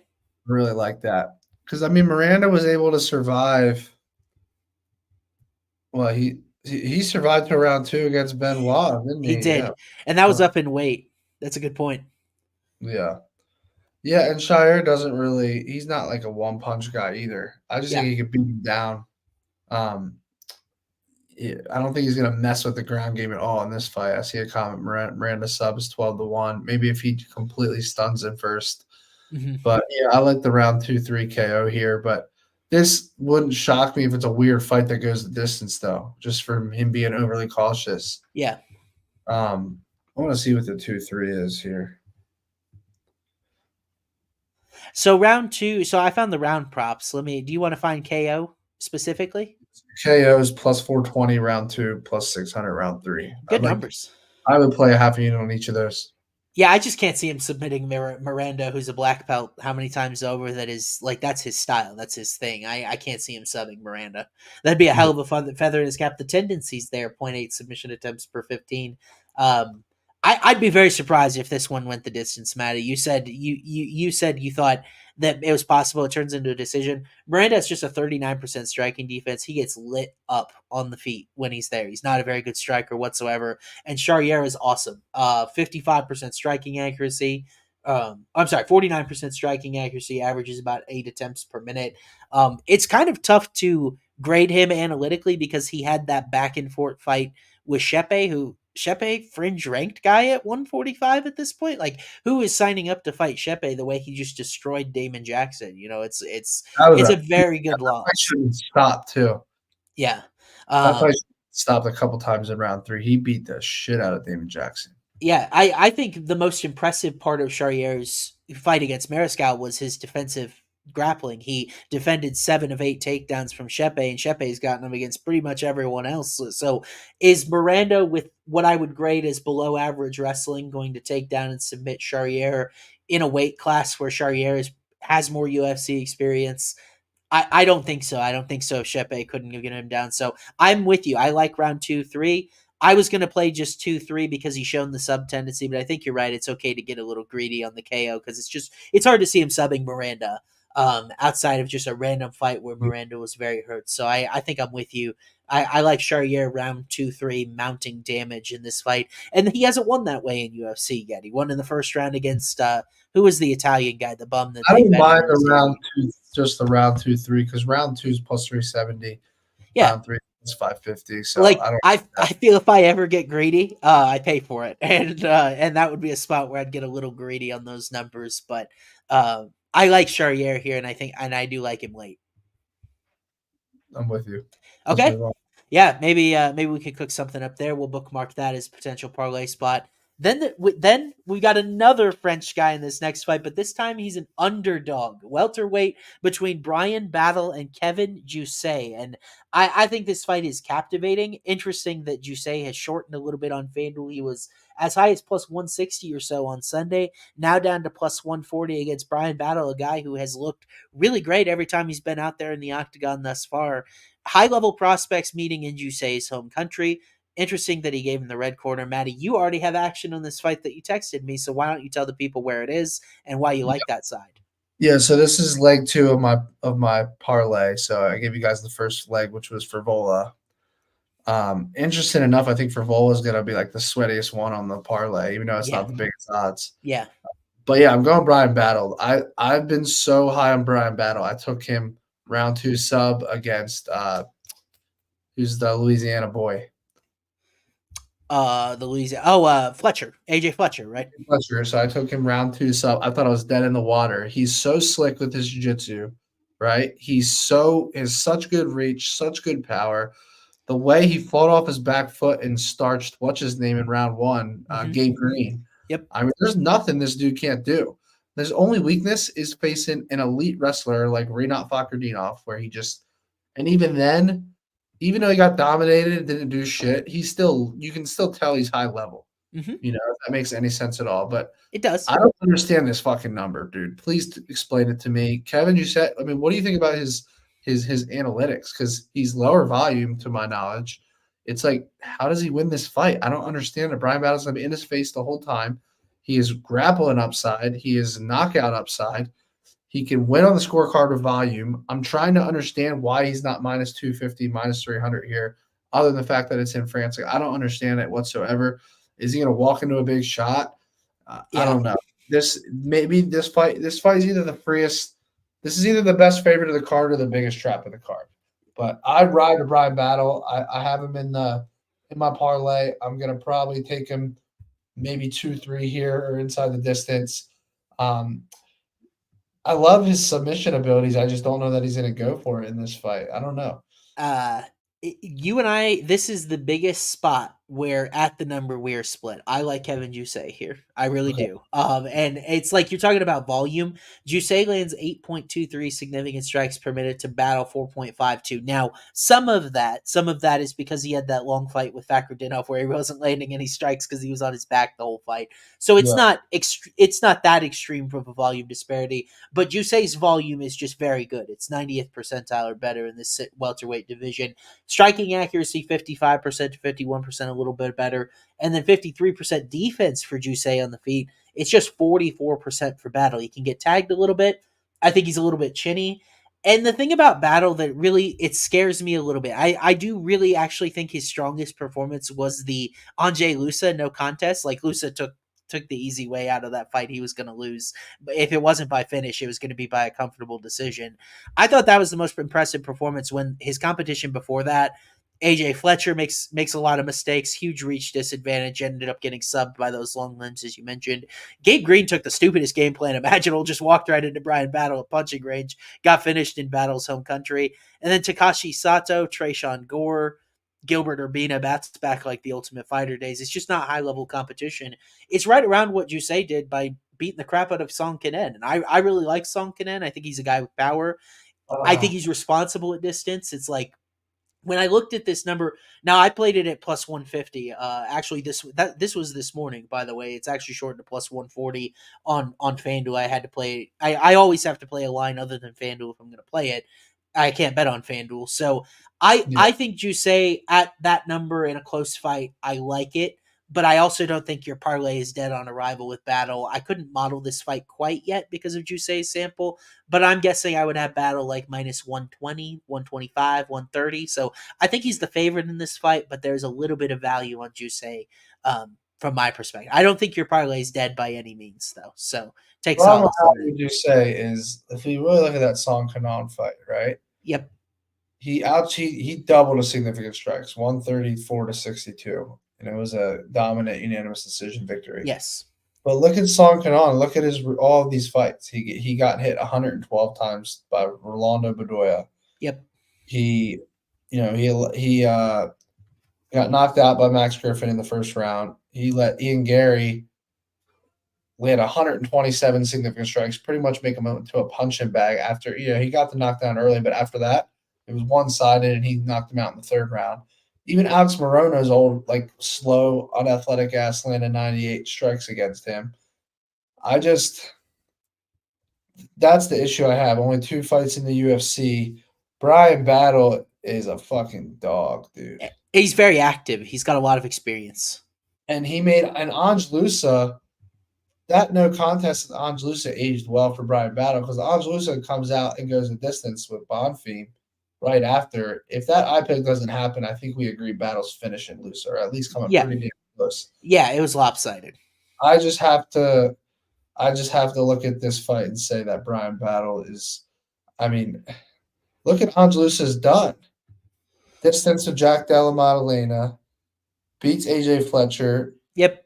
Reese McKee goes the distance to Bonfim. Battle made him look worse than Jack Della Maddalena did. Yeah. So I think Battle's kind of like the dark horse at this division. There's nothing he really can't do. I mean, his one weakness is stopping the takedowns against elite wrestlers, but that's it. Yep. Where do you think he's chinny from? I just think when I look at his striking defense metrics, and by the way, his leg defense I think is a concern for me. He's gotten his leg torn up by leg kicks. He's a big, tall guy for this division. Really, the weird part about this matchup, both of these guys usually tower over other welterweights. They're both kind of tall with good reach advantage. So it's like they haven't really had this sort of matchup before, and it's like. Yeah, I just am worried about Battle's striking defense, both analytically and from the perspective of I think he gets hit a lot. If I'm not mistaken, I think Fletcher won round 1 against Battle because of a big punch that if it wasn't a drop, maybe I'm remembering that incorrectly. Yeah, you're right. It was a weird round 1. But Fletcher's got big power. He's got bigger power than Jousset. Yeah, it was kind of the inverse of what people expected, where Fletcher actually was winning the striking and Battle was winning the grappling and wrestling. Yeah. And then round 2, he got that rear naked choke. But I mean, if Battle gets his back or even gets him on the ground, do you have any faith in Kevin surviving? I don't know what to expect because I never would have expected that he quickly took down and submitted Kiefer Crosby in his debut. I thought he was going to be a bad grappler at the UFC level. I think it's very, if there's a path to failure for Jousset, that is it to me. Now, I think I take confidence. We got a comment that it's going to be a kickbox sparring for 15 minutes. Neither of these guys really look to wrestle a whole lot. And I think that provides confidence. You tell me I get a city kickboxing guy at plus 150 in a striking match. It's not to me a bad number. I don't disagree with you that I think Battle should be favored here, but I think it's one of the closer fights on the card actually. And it could be a little sweaty for you, but I don't think I'm going to have substantial Jousset action to a point where I'm rooting for your parlay to die. That's true. I'm not that confident, but I just didn't want to present the other side. Bryan Battle kind of reminds me of Kevin Holland a little bit. Sure. Style, just like him. Dude, that would be a banger of a fight battle in Holland, dude. It is. Yeah. It is very similar because they both are great on the ground, but don't really take it there. They're both long strikers with power. That would be a sick fight battle, and Kevin Holland, Maddie. We should put you in matchmaker, especially since it looks like we might have a matchmaking door opening up when McMaynard takes over UFC now that he's giving Dana White's Contender Series prospects jobs on his own. So we'll move forward. I'll get off my soapbox about that. Why don't we talk about this third to last fight here? Maddie, you and I actually texted about this guy yesterday, and this is growth. This fight is growth for me. That's what I can say and tease my angle in it. But Joe Anderson Brito against William Gomis, another French guy here on the main card. Not exactly in the best position of the French guys on the main card. He's a plus 240 underdog to Joe Anderson Brito, who, by the way, he's kind of one of these hot guys in the division. When he has a win over Diego Lopez, number 3 in this division, Brito beat him in a UFC octagon. So, Matty Brito, a love of many, not a historical love of me, but I said growth is my theme here. What do you think about Brito in this fight? Isn't that crazy that Diego Lopez lost to Evelev and Brito, and he's ranked ahead of both of them? Yes, it just That goes to shows show. what, like, activity and like stepping up against good opponents does. Yeah. But dude, Joe Anderson Brito's my fucking guy, dude. I love this dude. He's one of my favorite fighters in the UFC. I've cashed huge on him. Yep. On submission plays. We talk on Instagram all the time, so I'm a little bit biased here. He's just so fucking good at finishing guys. Like, Yep. The Jonathan Pierce submission. So that's the fight I hit. I think I hit 30K. What was the parlay I hit with him on that one? So I was like, I thought it was dead in the water because Jonathan Pierce was just like looking good in that fight. And then Brito pulls that fucking guillotine out of nowhere, bro. Like, he is lethal submissions. Now, there's two ways to look at this fight. The UFC actually posted a video today on Instagram. I gotta pull this up because it's so crazy that this was posted today right after I was taking Brito by sub. And they post a video, hold on, where Gomis on top, right? And he gets armbarred at the end of the fight. Yep. And he gets triangle. And I think he's saved by the bell, right? Like, the fight ends. Okay. And yeah, right here. And he gets out of it. Oh, gotcha. He's out of it, and then the fight ends, right? And he literally comes on the mic afterwards. He's like, I'll never tap in Paris. I'd rather die than tap in Paris. Okay. But if you get put in any positions like that against fucking Brito, I don't think he's getting out of it. Like, this dude chokes the shit out of you. Like, no one's escaping his submissions, you know? And then the KO's live as well, obviously. But, like, I think his best path is to grapple here. You know, he's gonna be chasing Gomis down. Like, this dude's gonna have his back to the cage the whole fight, circling around, moving around the octagon, and Brito's just gonna be marching him down. I have Joe Anderson Brito by sub. I didn't put him in this parlay because I hated his money line. I like him inside the distance. I think there is a world where if he loses, it's going to be a decision. Yeah. So I stayed away from the money line, but I think I have him in the round parlay too. So I'll tell you about that in a second. But yeah, I like Joe Anderson Brito by submission here. You like him round 2? Round 2. I like him round 2 too. Because we already did the Bryan battle fight, so I'll tell you, this is a 3-leg round 2 parlay. Okay. Bryan battle to win in round 2, which we've seen him do that like in the AJ Fletcher fight, right? Yep. Joe Anderson Brito to win in round 2. And then the third guy to win in round 2. I'm sure you can guess it. I'm sure everybody watching this show could guess it. But okay. I just want anyone who's watching, just put $5 on this, okay? Because if you hear this and it hits and you didn't put $5 on it, you're crazy. $200 pays $150,000 if that hits.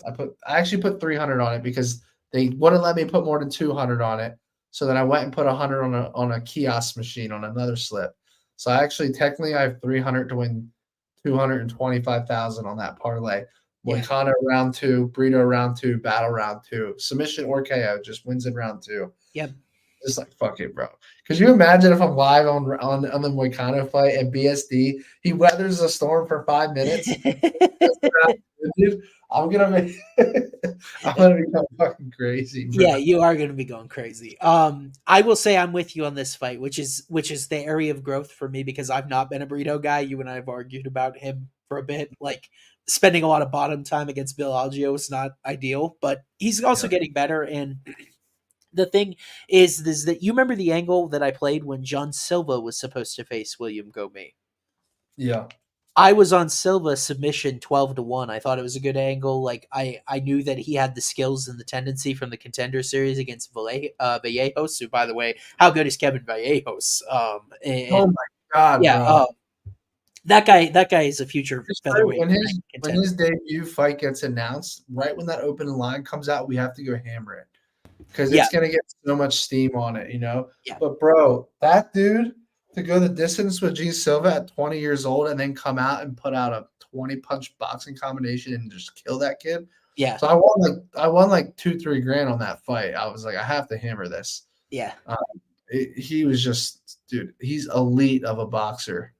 Yeah, so I played Silva, and then you talk about Brito as a guy that has the submission tendency. He's shown it before, and frankly, he's kind of had some tough matchups for it. When you think Jack Shore, really good grappler, Jonathan Pierce, he stubbed him via guillotine choke, but probably a tough guy to submit from like a top position. Weston Wilson, like he submitted Lucas Alexander, a kickboxer, very quickly. I've got questions about Gomis because we've never seen him in bottom position. You showed the clip of like he wasn't tapping from a triangle on bottom. I don't know if this guy's grappling is all that up to snuff or if he's just faced really bad competition when he's faced Francis Marshall, Giannis Gomori. Jarno Aarons is not a guy that's going to submit you. I have those big time questions. It's interesting how Brito's props play out here because points is plus 220, sub is plus 250, KO is plus 370. And obviously the ground and pound could be live, but I think honestly that might be a little lower just because of all the knockouts recently. I like Brito sub here. The rounds are a little bit ambiguous for me. I may just only end up playing the sub, but I think he is able to take down and submit Brito. I have to play him this way if I played Silva with this same methodology of thinking, right? Yeah. Yeah, the sub is kind of short. It's like 250. It's like typically short subs are a good sign. I agree with that. Like I had to get it at plus 230 at Hard Rock on this lay. So I have a 3-leg submission parlay. It's Klein, Moicano, and Brito. And that is 94-1. I think I'm telling you right now, if Klein gets Klein, Brito, who?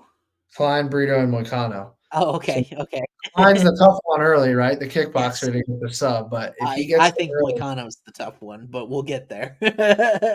Hey, fucking Poirier was sub BSD a couple times. That's true. He leaves that neck out there a ton. But Moicano doesn't. He told me Moicano's like, he's like, I would never try a guillotine attempt because it's too high risk against BSD. You put yourself in such a bad spot. He's not a guillotine guy.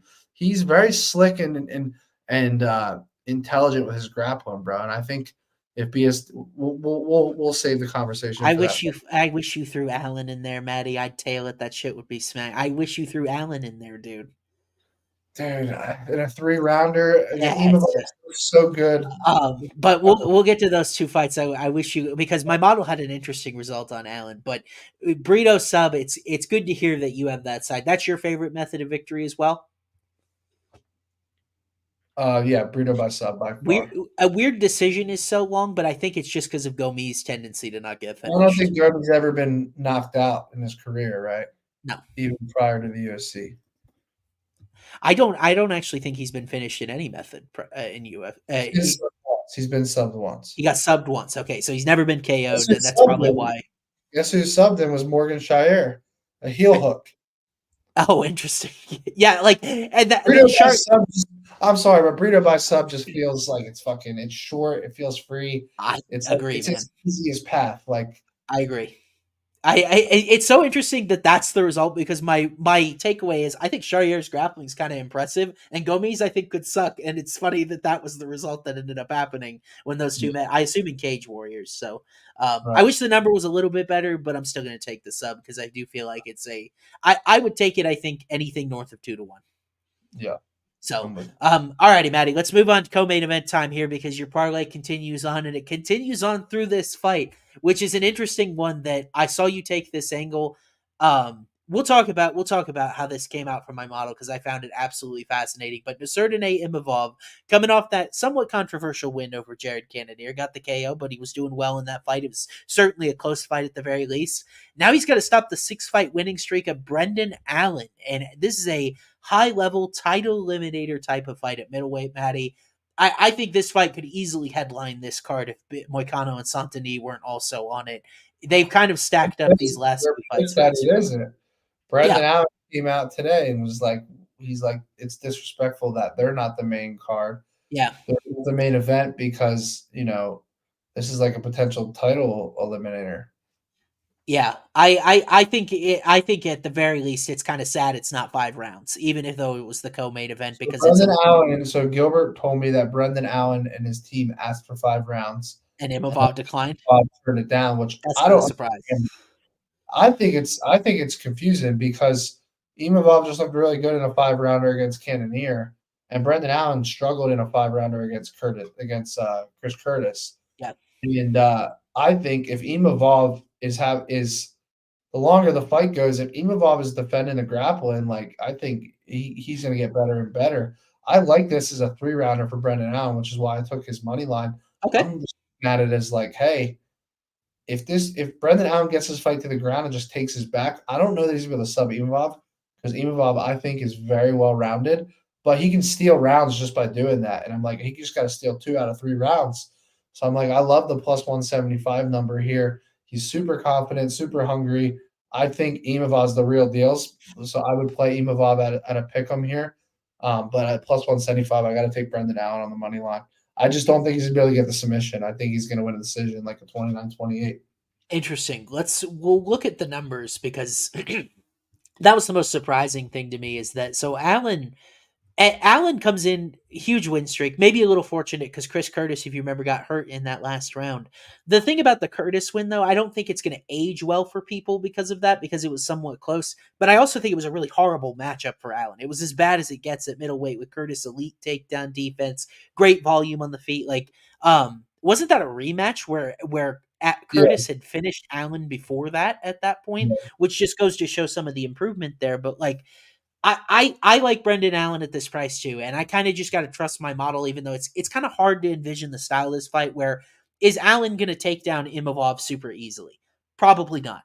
Is he going to do particularly well at distance against a guy at Imavov who's a very layered, creative striker? Probably not. But I think the best play in this fight is Brendan Allen plus 3.5 if you can find the points handicap. You tell me he's not going to be able to steal one of these rounds with a takedown. He landed 6 on Curtis. Curtis has elite takedown defense. Imavov 74% is good, but that's not even grading out as high as and as many attempts as Curtis. So I think Allen is at worst going to steal a round in this fight. I don't think Imavov can get him out of there. And I do like the money line as a dart at plus 175. I've got Imavov modeled at just minus 110. So I would theoretically be showing exactly that's what I said. Like I would just barely take Imavov in a pick'em. Like this makes no sense to me, especially in a 3-rounder, bro. Home cooking, like the French guy in France that like why minus 230, dude. Brendan Allen's won how many fucking fights in a row? 1, 2, 3, 4. He's won 7 straight fights. He's plus 175. It's hard for me to believe that this fight's in Vegas that the line's the same. Yep.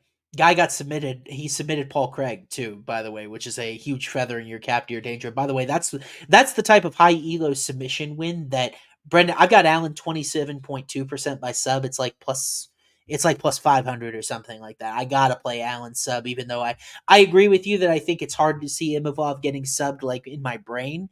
But my model is telling me you need to bet Allen by sub because he's got this insane tendency. Imavov doesn't have a ton of experience defending submissions in UFC. And like you look at some of Imavov's matchups, he's taken on didn't he take on Curtis as well? Sean Strickland, Jared Cannonier. Like he hasn't really taken submission threats, just I think the lead is probably the biggest. Right. And Roman was so out to lunch with his striking that he really couldn't get any sort of takedown entries. Roman also had some cardio concerns in that fight. I feel like Allen is better on the feet to have a better chance to get to his wrestling than Zhelezniakova did. And I just feel like he's better in general than Zhelezniakova is. But Yeah. I mean, like it feels kind of square, but like Imavov is the French guy, like you talked about. It's 3 rounds; it could be particularly close. I think that's why I really like the points handicap as my main play to not worry about it. But Maddie, I'm with you on the value side here. Interestingly enough, I've got Imavov inside the distance at just about 15.7%. I've got it 33.8% for Allen. So I think if you're going to get a finish here, Allen, in my opinion, should be favored in like a finish only market. But Imavov points the most likely overall outcome of the fight. Yeah. Yeah, for sure. It's gonna be. I think it's gonna be 29-28 one way or the other here, and I just have to take the plus money in that scenario. Good number, and you got a good number on it too. You and I, when I saw you play that, I knew you and I were going to be pretty darn aligned on this fight. If you play it sub decision, I think that's not a horrible way. If like maybe you missed the money line, I could see this line moving even more toward Allen as we get closer to the fight. Could you? I don't I would know. take it now. Yeah, It no. was plus 185 on I Sunday. think It's this now plus. is a round where it's gonna close out, but I don't know. It's tough to say. Yeah. It is tough to say. I think I can see that fight pretty well, and it just it to me looks like Allen is very close if he doesn't end up getting it done. Yeah. He's a guy I like to back, especially at plus 180. That's pretty simple. Yeah. All righty, man. So why don't we move on here? I don't know. Are we going to scare me with another video here, Mike? Do we have a video? Because No more okay, video.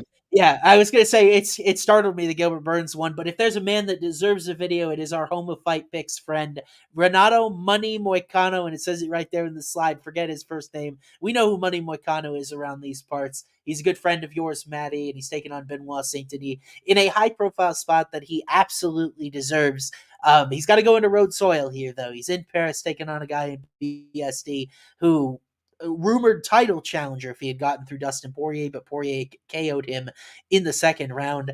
Benoit minus 290 favorite here. So, Maddie, when you say you're going to bet Moicano, a guy as skilled and as well-rounded as Moicano plus 215, I can't really disagree with that when you think of how these skill sets match up. Maddie, why do you like Renato Moicano in this fight, besides the fact that he's a good friend of yours? Well, for one, he's training and working with coaches and fighters that have fought BSD, right? Yep. You know what, 2 or 3 total? Well, there's been obviously Poirier, and then there's been Tiago. Yep. Was there one more? Okay, so just 2, I think. That's What still a about lot when BST doesn't have many fights. Yeah. Yeah, and they're all recent too, or relatively recent. So I think and he's gonna have, I forget his one coach's or cornerman's name that is gonna be there. That's been in the last 2 against BSD. So I think all of that is very helpful, right? I think you give Moicano a full camp at this weight class. It's different than when he was fighting at 145, and a lot of those times where he's lost or got put away has been at the lower weight class, or where he hasn't looked as good, or when he's just taking fights on short notice, like. The was it the Aldo fight or I forget which one it was. It was either the Aldo fight or the RDA fight. It might have been the RDA fight. But long story short, he has a full camp with coaches and fighters that have fought BSD and know what to expect, right? And I think BSD is so aggressive. I mean, he's even talking right now about he has to be same level of aggression, but more defensively responsible is what BSD said at, I guess, the press conference, or not, whatever, the podium or whatever. Mm-hmm. But I just think that Moicano is so slick with his grappling. I think his grappling overall is better than BSD's. BSD might be more powerful or maybe even stronger. But, I just think you even look at one of BSD's fight in the first round, someone had an ankle or his leg or something. I'm just wondering, if Moicano's in that scenario, if he can make something out of it. If BSD's super aggressive on these takedowns of his neck out there or in these scrambles, Moicano, he finds the back so easily. He's so good at it, And we still have a lot of question marks about BSD late. I know he had staph infection or whatever in the Poirier fight, but there's no question BSD could come in and put Moicano away in the first round. But if he doesn't do that, it's what happens from there, right? What happens after that? And Moicano's wrestling has gotten really, really good. It's really progressed a lot. Like when he wants takedowns, he gets them. If you rewatch that Jalen Turner fight, like when he wants takedowns, he gets those takedowns. And no one's really gone on the offense against BSD and said, I'm going to take you down. Matt Frevola did, and it worked out well. Now, I couldn't hold him down and he ended up getting head kicked 30 seconds later, but Matt Frevola took him down no problem. It's almost like BSD doesn't care. He doesn't mind getting taken down because he believes in his jiu-jitsu off his back. But Moicano has shown a level of when he's on top, he can control you. Jalen Turner had no chance of getting up. And obviously, there's two different guys and two different styles. But I just think that, Moicano's ability to find the back, find these good positions, not gamble, right? He talks about not taking the guillotine, not gambling, being smart, waiting for he's very opportunistic grappler, right? So I just see that's how the fight plays out. Like I feel like he finds a position, whether it's round 2, round 3, whenever it is, where he can take advantage of BSD's over aggressiveness. Whereas Poirier is able to take advantage of his over aggressiveness with the striking. Yeah. He started hurting BSD instead of what most fighters do, which is back off and run away for a little bit, buy some time. BSD goes forward with more offense when he's hurt. That's what he does. That's how he's wired with the crowd in France. Like I'm telling you, you can use his aggression against him. And again, I think he has to survive the first 5 minutes. We have seen him get hurt and tagged early in fights, and that's the real that's what's scary to me as someone going there to watch it as my boy. And people can say I'm biased, all this shit. I don't give a fuck. Like little peasant Josh in the comments, I don't really care what he has to say. Was I biased when I won $15K on Moicano against Jalen Turner? Yes or no, right? You guys can answer that. Was I biased when – it's funny how the result is whether or not I'm biased, right? Like when I bet Gilbert and I lose, I'm biased. I bet Moicano and he wins. It was a great call, right? Like we live in a results-driven world. So at the end of the day, it's going to come down to – I would bet him whether I think he's going to win or lose. So I'm telling everybody that. I don't really care. Yeah. Like I'm here to watch him fight. I'm putting money on him. I said on the podcast, like, I want to be down bad with my boys when they lose. I want to win when they win. Like that's just how I am. So you guys can tail it or you can fade it. I don't really give a shit. But I am when I'm giving you guys my reasoning though, that's truly what I believe. I'm not putting on an act just because I'm biased. So I do believe that that's his path to victory here, and that I think he's a better overall grappler than BSD. Yeah. It certainly is a fight where you look at a guy like Moicano in the number. I think it's more than defensible. In fact, it's very similar to the Gilbert Burns fight where it's slightly model endorsed for me. I've got Moicano at plus 200, of course, if it's plus 215, and I think this is going to grow. So if you haven't bet Moicano, you can wait. I don't think this Saint Denis number is moving the other way. I at this point though, Maddie, I really like Moicano as well. He's a guy that I've made a lot of money off. I cashed round 1 sub against Alexander Hernandez. I took him against RDA, even though that didn't end up working out well. That was a tough fight for him. Where he taken on like 3 days notice or something like that against Rafael dos Anjos. It was just like it was a tough spot. I had sub against Brad Riddell. I bet his money line straight at like minus 130 against Drew Dober. So Money Moicano has quite literally been good for me on the money perspective. I just think this is a really difficult spot for him. I think that he's getting a little bit older. When you look at a guy like Saint Denis, who is a wrecking ball, I don't think he has Poirier's same style that worked so well, but Dustin could be so accurate inside and in the pocket with combinations. And Moicano's takedown defense is better, but I think you're going to have a hard time out hustling BSD on the ground because you look, he averages almost 13 takedowns per 15 minutes. We saw his cardio hold very well deep into that Thiago Moises fight. Like, if this fight gets into round 3, round 4, round 5, and you're holding a Moicano ticket, I think you're feeling great about yourself because it means he has weathered the storm, right? That's all you would hope for, Maddie, is that you get to those areas. I just want to get to the first second of round 2. That's all I'm worried about. Right, because obviously you can still lose in round 2 or a decision or whatever, but like the biggest thing that scares me is round 1 here. Like, BSD is a fucking freight train, dude. Look at it. Yeah, super skinny. I don't know if you saw a clip of him today, BSD, but like it looks like he's gonna have less of a weight cut than you'd think because he looks really lean. That's interesting because he's fought as high as 170 in UFC. He faced Elijah Also, Zhelezniakova. another thing to bring up here is Moicano is considered a pretty big lightweight. And like BSD is a guy that like is known for ragdolling guys, right? That are kind of smaller than him, but like Moicano isn't really a guy that when have we have seen him thrown around? Yeah. I thought Renato, when he started at lightweight, I thought he was a little bit on the narrower side. He's really filled out his frame a Well, lot. so he Yeah. came up, he's at 145, but like I'm just Yeah. saying he's long and he's strong and he can grapple. Right.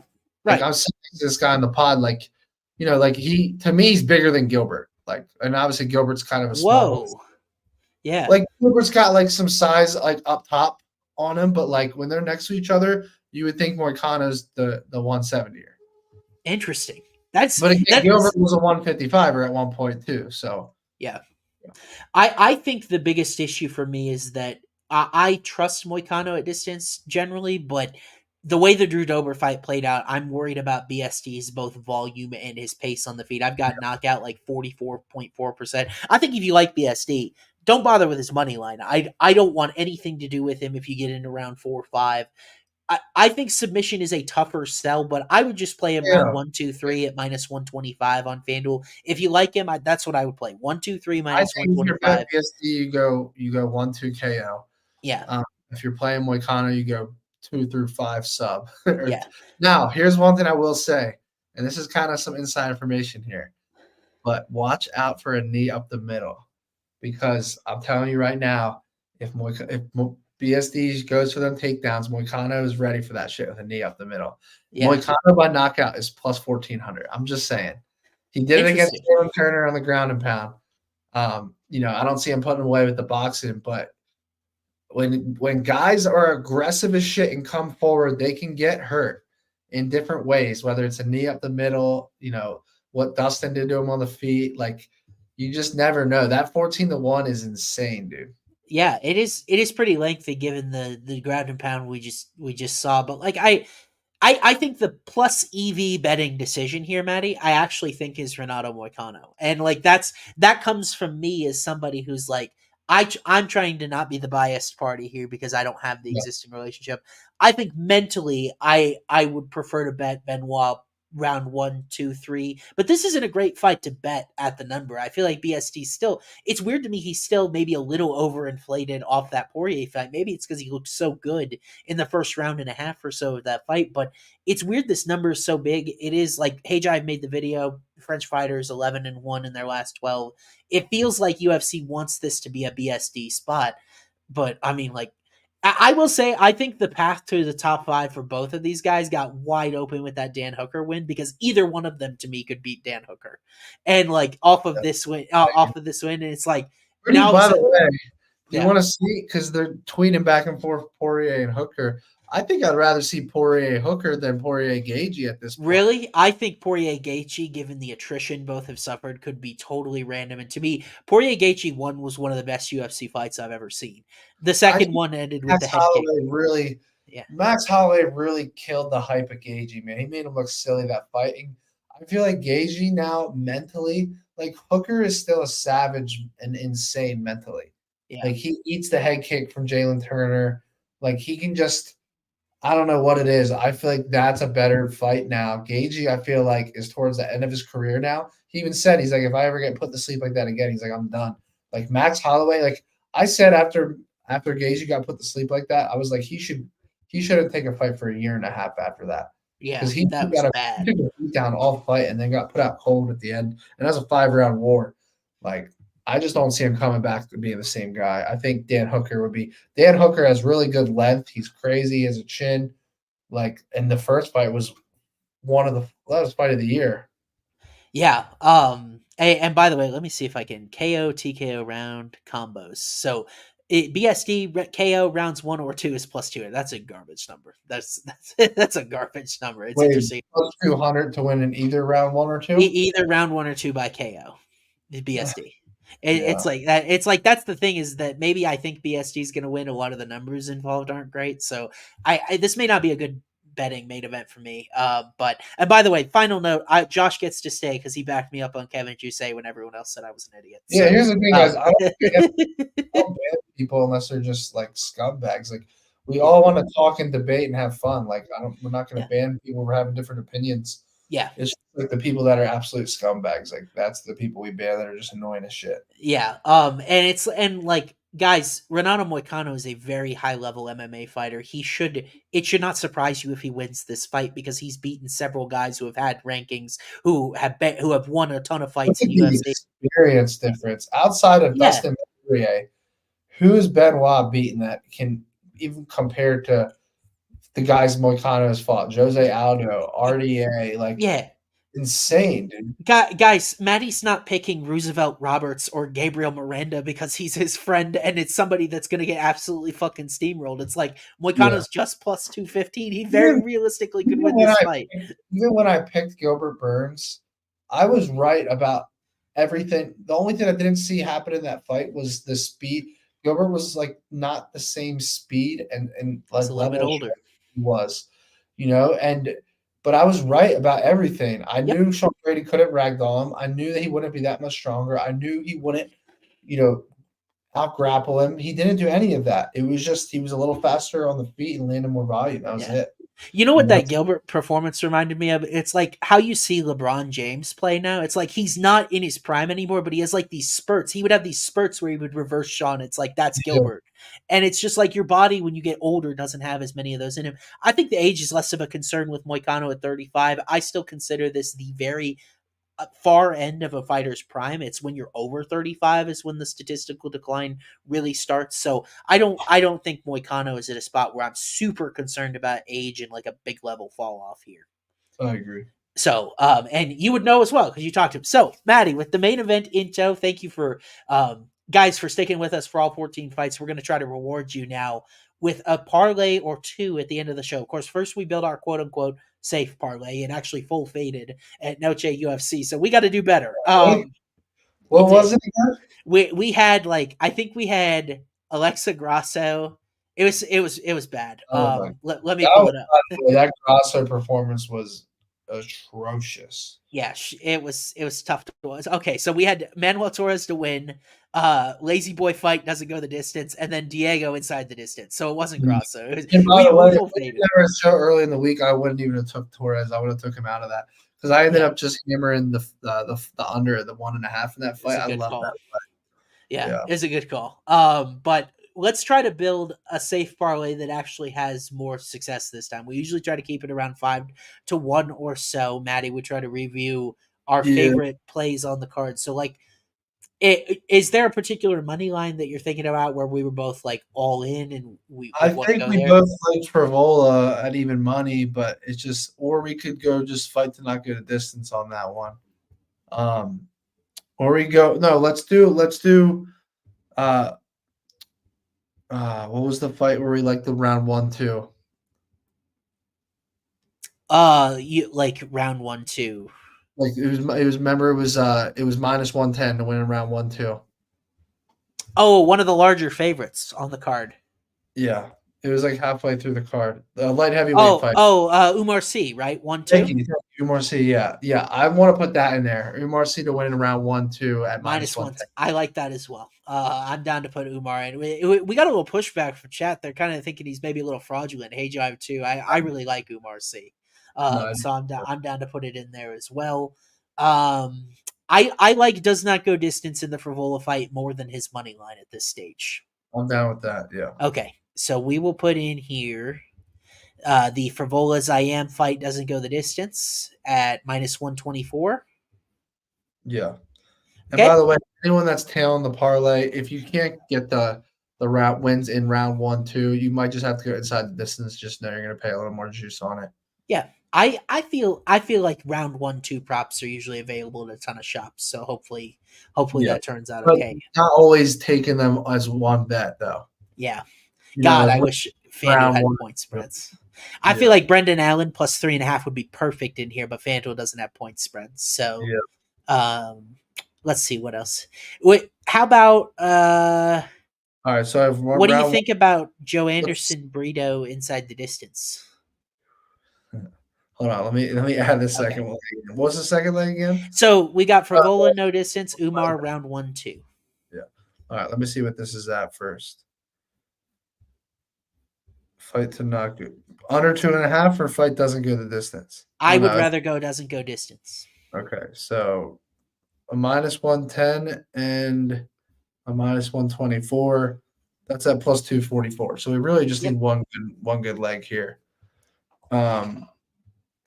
What were you saying? Well, Brito inside the distance is actually plus 105.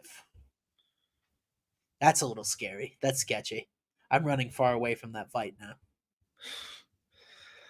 We could go Charriere inside the distance. Ooh. What is Charriere just KO? It's minus 140. Gets us to plus 491. What do you think? -185 is inside the distance, but yeah, I'm cool with the KO. Let's see the difference. I just don't think he's subbing Miranda, but you're right. That's kind of a large difference. It's kind of weird. Yeah, it's plus 431. Let's do inside the distance. I think it's easier and it's safer. The whole point of the parlay is safe, right? That's why we put it in air quotes. So let me put this guy up on screen so that Mike can toss it up there for us. Okay. So our safe parlay for UFC Paris, and we will do our best to not full fade 2 weeks in a row. Oumar C in round 1 or 2. The Ziam Frevola fight to not go the distance, and then Morgan Charriere inside the distance. You combine all those together, you'll get roughly 5-1 or so. So I really like that. I think that's a good. We were totally aligned on each one of those. I feel better about that because if Frevola's chin is dust, we'll still cash. That's kind of why I like Frevola ITD, but then if his chin is dust, we're still covered. So yeah. I like that as well. So Maddie, long shot prop parlay now time. I already know what it should be. I'm going to tell you. Tell me if you agree. Okay. We just keep it simple. We go Brito by sub, Klein by sub. I love it. What's it pay? Yeah, do you have it up? I don't, but I can Let me get it. It's going to be plus 250 and plus 500. So 100 at plus 250 would be 350, and then 350 at plus 500. It's going to be like 18-1, 19-1, I think. Look at mathy bets here. 20-1 even. So we Burrito sub actually lengthened while we were on here. It's plus 250 now. Oh shit. I think 20-1. Call it even, call it good. I will absolutely have this on my parlay. So let me send this to Mike as well. Did we flash the safe parlay up there? I'll also get them in chat for everybody as well, so that you guys can take the. I feel really great about these ones. Now I did feel good about. Oops, I felt good about the Noche UFC one too, and that didn't go well. But all right. So our safe parlay is C round 1 or 2. Yeah. Charriere inside the distance, and the Ziam Frevola fight. There's the safe parlay. Does not go the distance. Yeah. You can get that at roughly 5-1 here. And then the long shot parlay for this week. I love that one, Maddie. Klein sub and Bruno. Dude, I feel so good about Klein by sub. I don't know why. You talked me into it, Maddie, and frankly, I saw the number. I was hoping for a more appealing KO number than we got. So like I totally agree. So there's our safe parlay, long shot parlay. Those are in chat, plus 500, plus 2,000. Hopefully we cash some. That'll help Maddie get back to the States here, okay? And I will not. I don't think I'll have sizable BSD action because I don't want to root against Moicano. If Moicano fucking puts away BSD by sub, I'm upgrading my flight back home to like business first. Sipping Chardonnay and enjoying the French tea. The content would be hilarious. Yeah, I gotta read the people my 3 long shots here.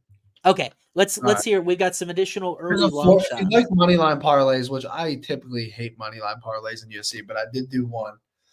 I have Moicano, Frevola, Ailin, and Battle all on the money line. So it's pretty much fading 4 French guys. Is that what I'm doing? Holy that's shit. What Maddie said. Or that's what Hayjive said. Is you're a French fader? Yes, but it pays 26-1 on that one, right? Okay. Number 2, submission special. Brito, Klein, and Moicano by sub. That's 94-1. Okay. And then last but not least, an absolute lotto ticket at 747-1. Bryan Battle wins in round 2. Joanderson Brito wins in round 2. Money Moicano wins in round 2. 200 pays 150 racks. 250. Wow. That is something, man. I actually can visualize all of those guys winning in round 2. You've done this before. You did it with a round 1 lay a few weeks Round ago. 1, I should have hit, dude. It was fucking 80 or 90,000. I was on the last leg, and it was Robert Valentine. Yeah. And he had his back in round 1. He had 3 submission attempts in round 1. He couldn't put them away, and then he got fucked in round 2. It's a tough card for round 1s. This is a tough card for round 1s. It's kind of tough to build a round 1. But Maddie, I think your French fade, just a quick note here, January in Canada, 1 male Canadian fighter won. Noche UFC, how many Mexican favorites did we see lose just 2 weeks ago? Would they set up these spots with French guys? A lot of the French guys layups either. Like they're either bets. Like Brendan Allen, Moicano, those are live veteran underdogs. Yep. And even the ones that seem easy, I mean, I think the C fight, I think his opponent is the easiest. And the Charriere fight. Those are like the only 2 layups. The other fight, the Ailin Perez, is a 2 or 3 to 1 favorite over the French. Or she's not French, is she? No, she's that's Argentina, Russia. It's so weird. It's so random, bro. It's so random. Now I feel better about Ailin Perez. What the fuck, dude? I thought she was French. She has like oh my god, I thought she was French this whole time. You thought she was French because she had a big forehead? It makes sense. No, no. About Ailin Perez now, bro.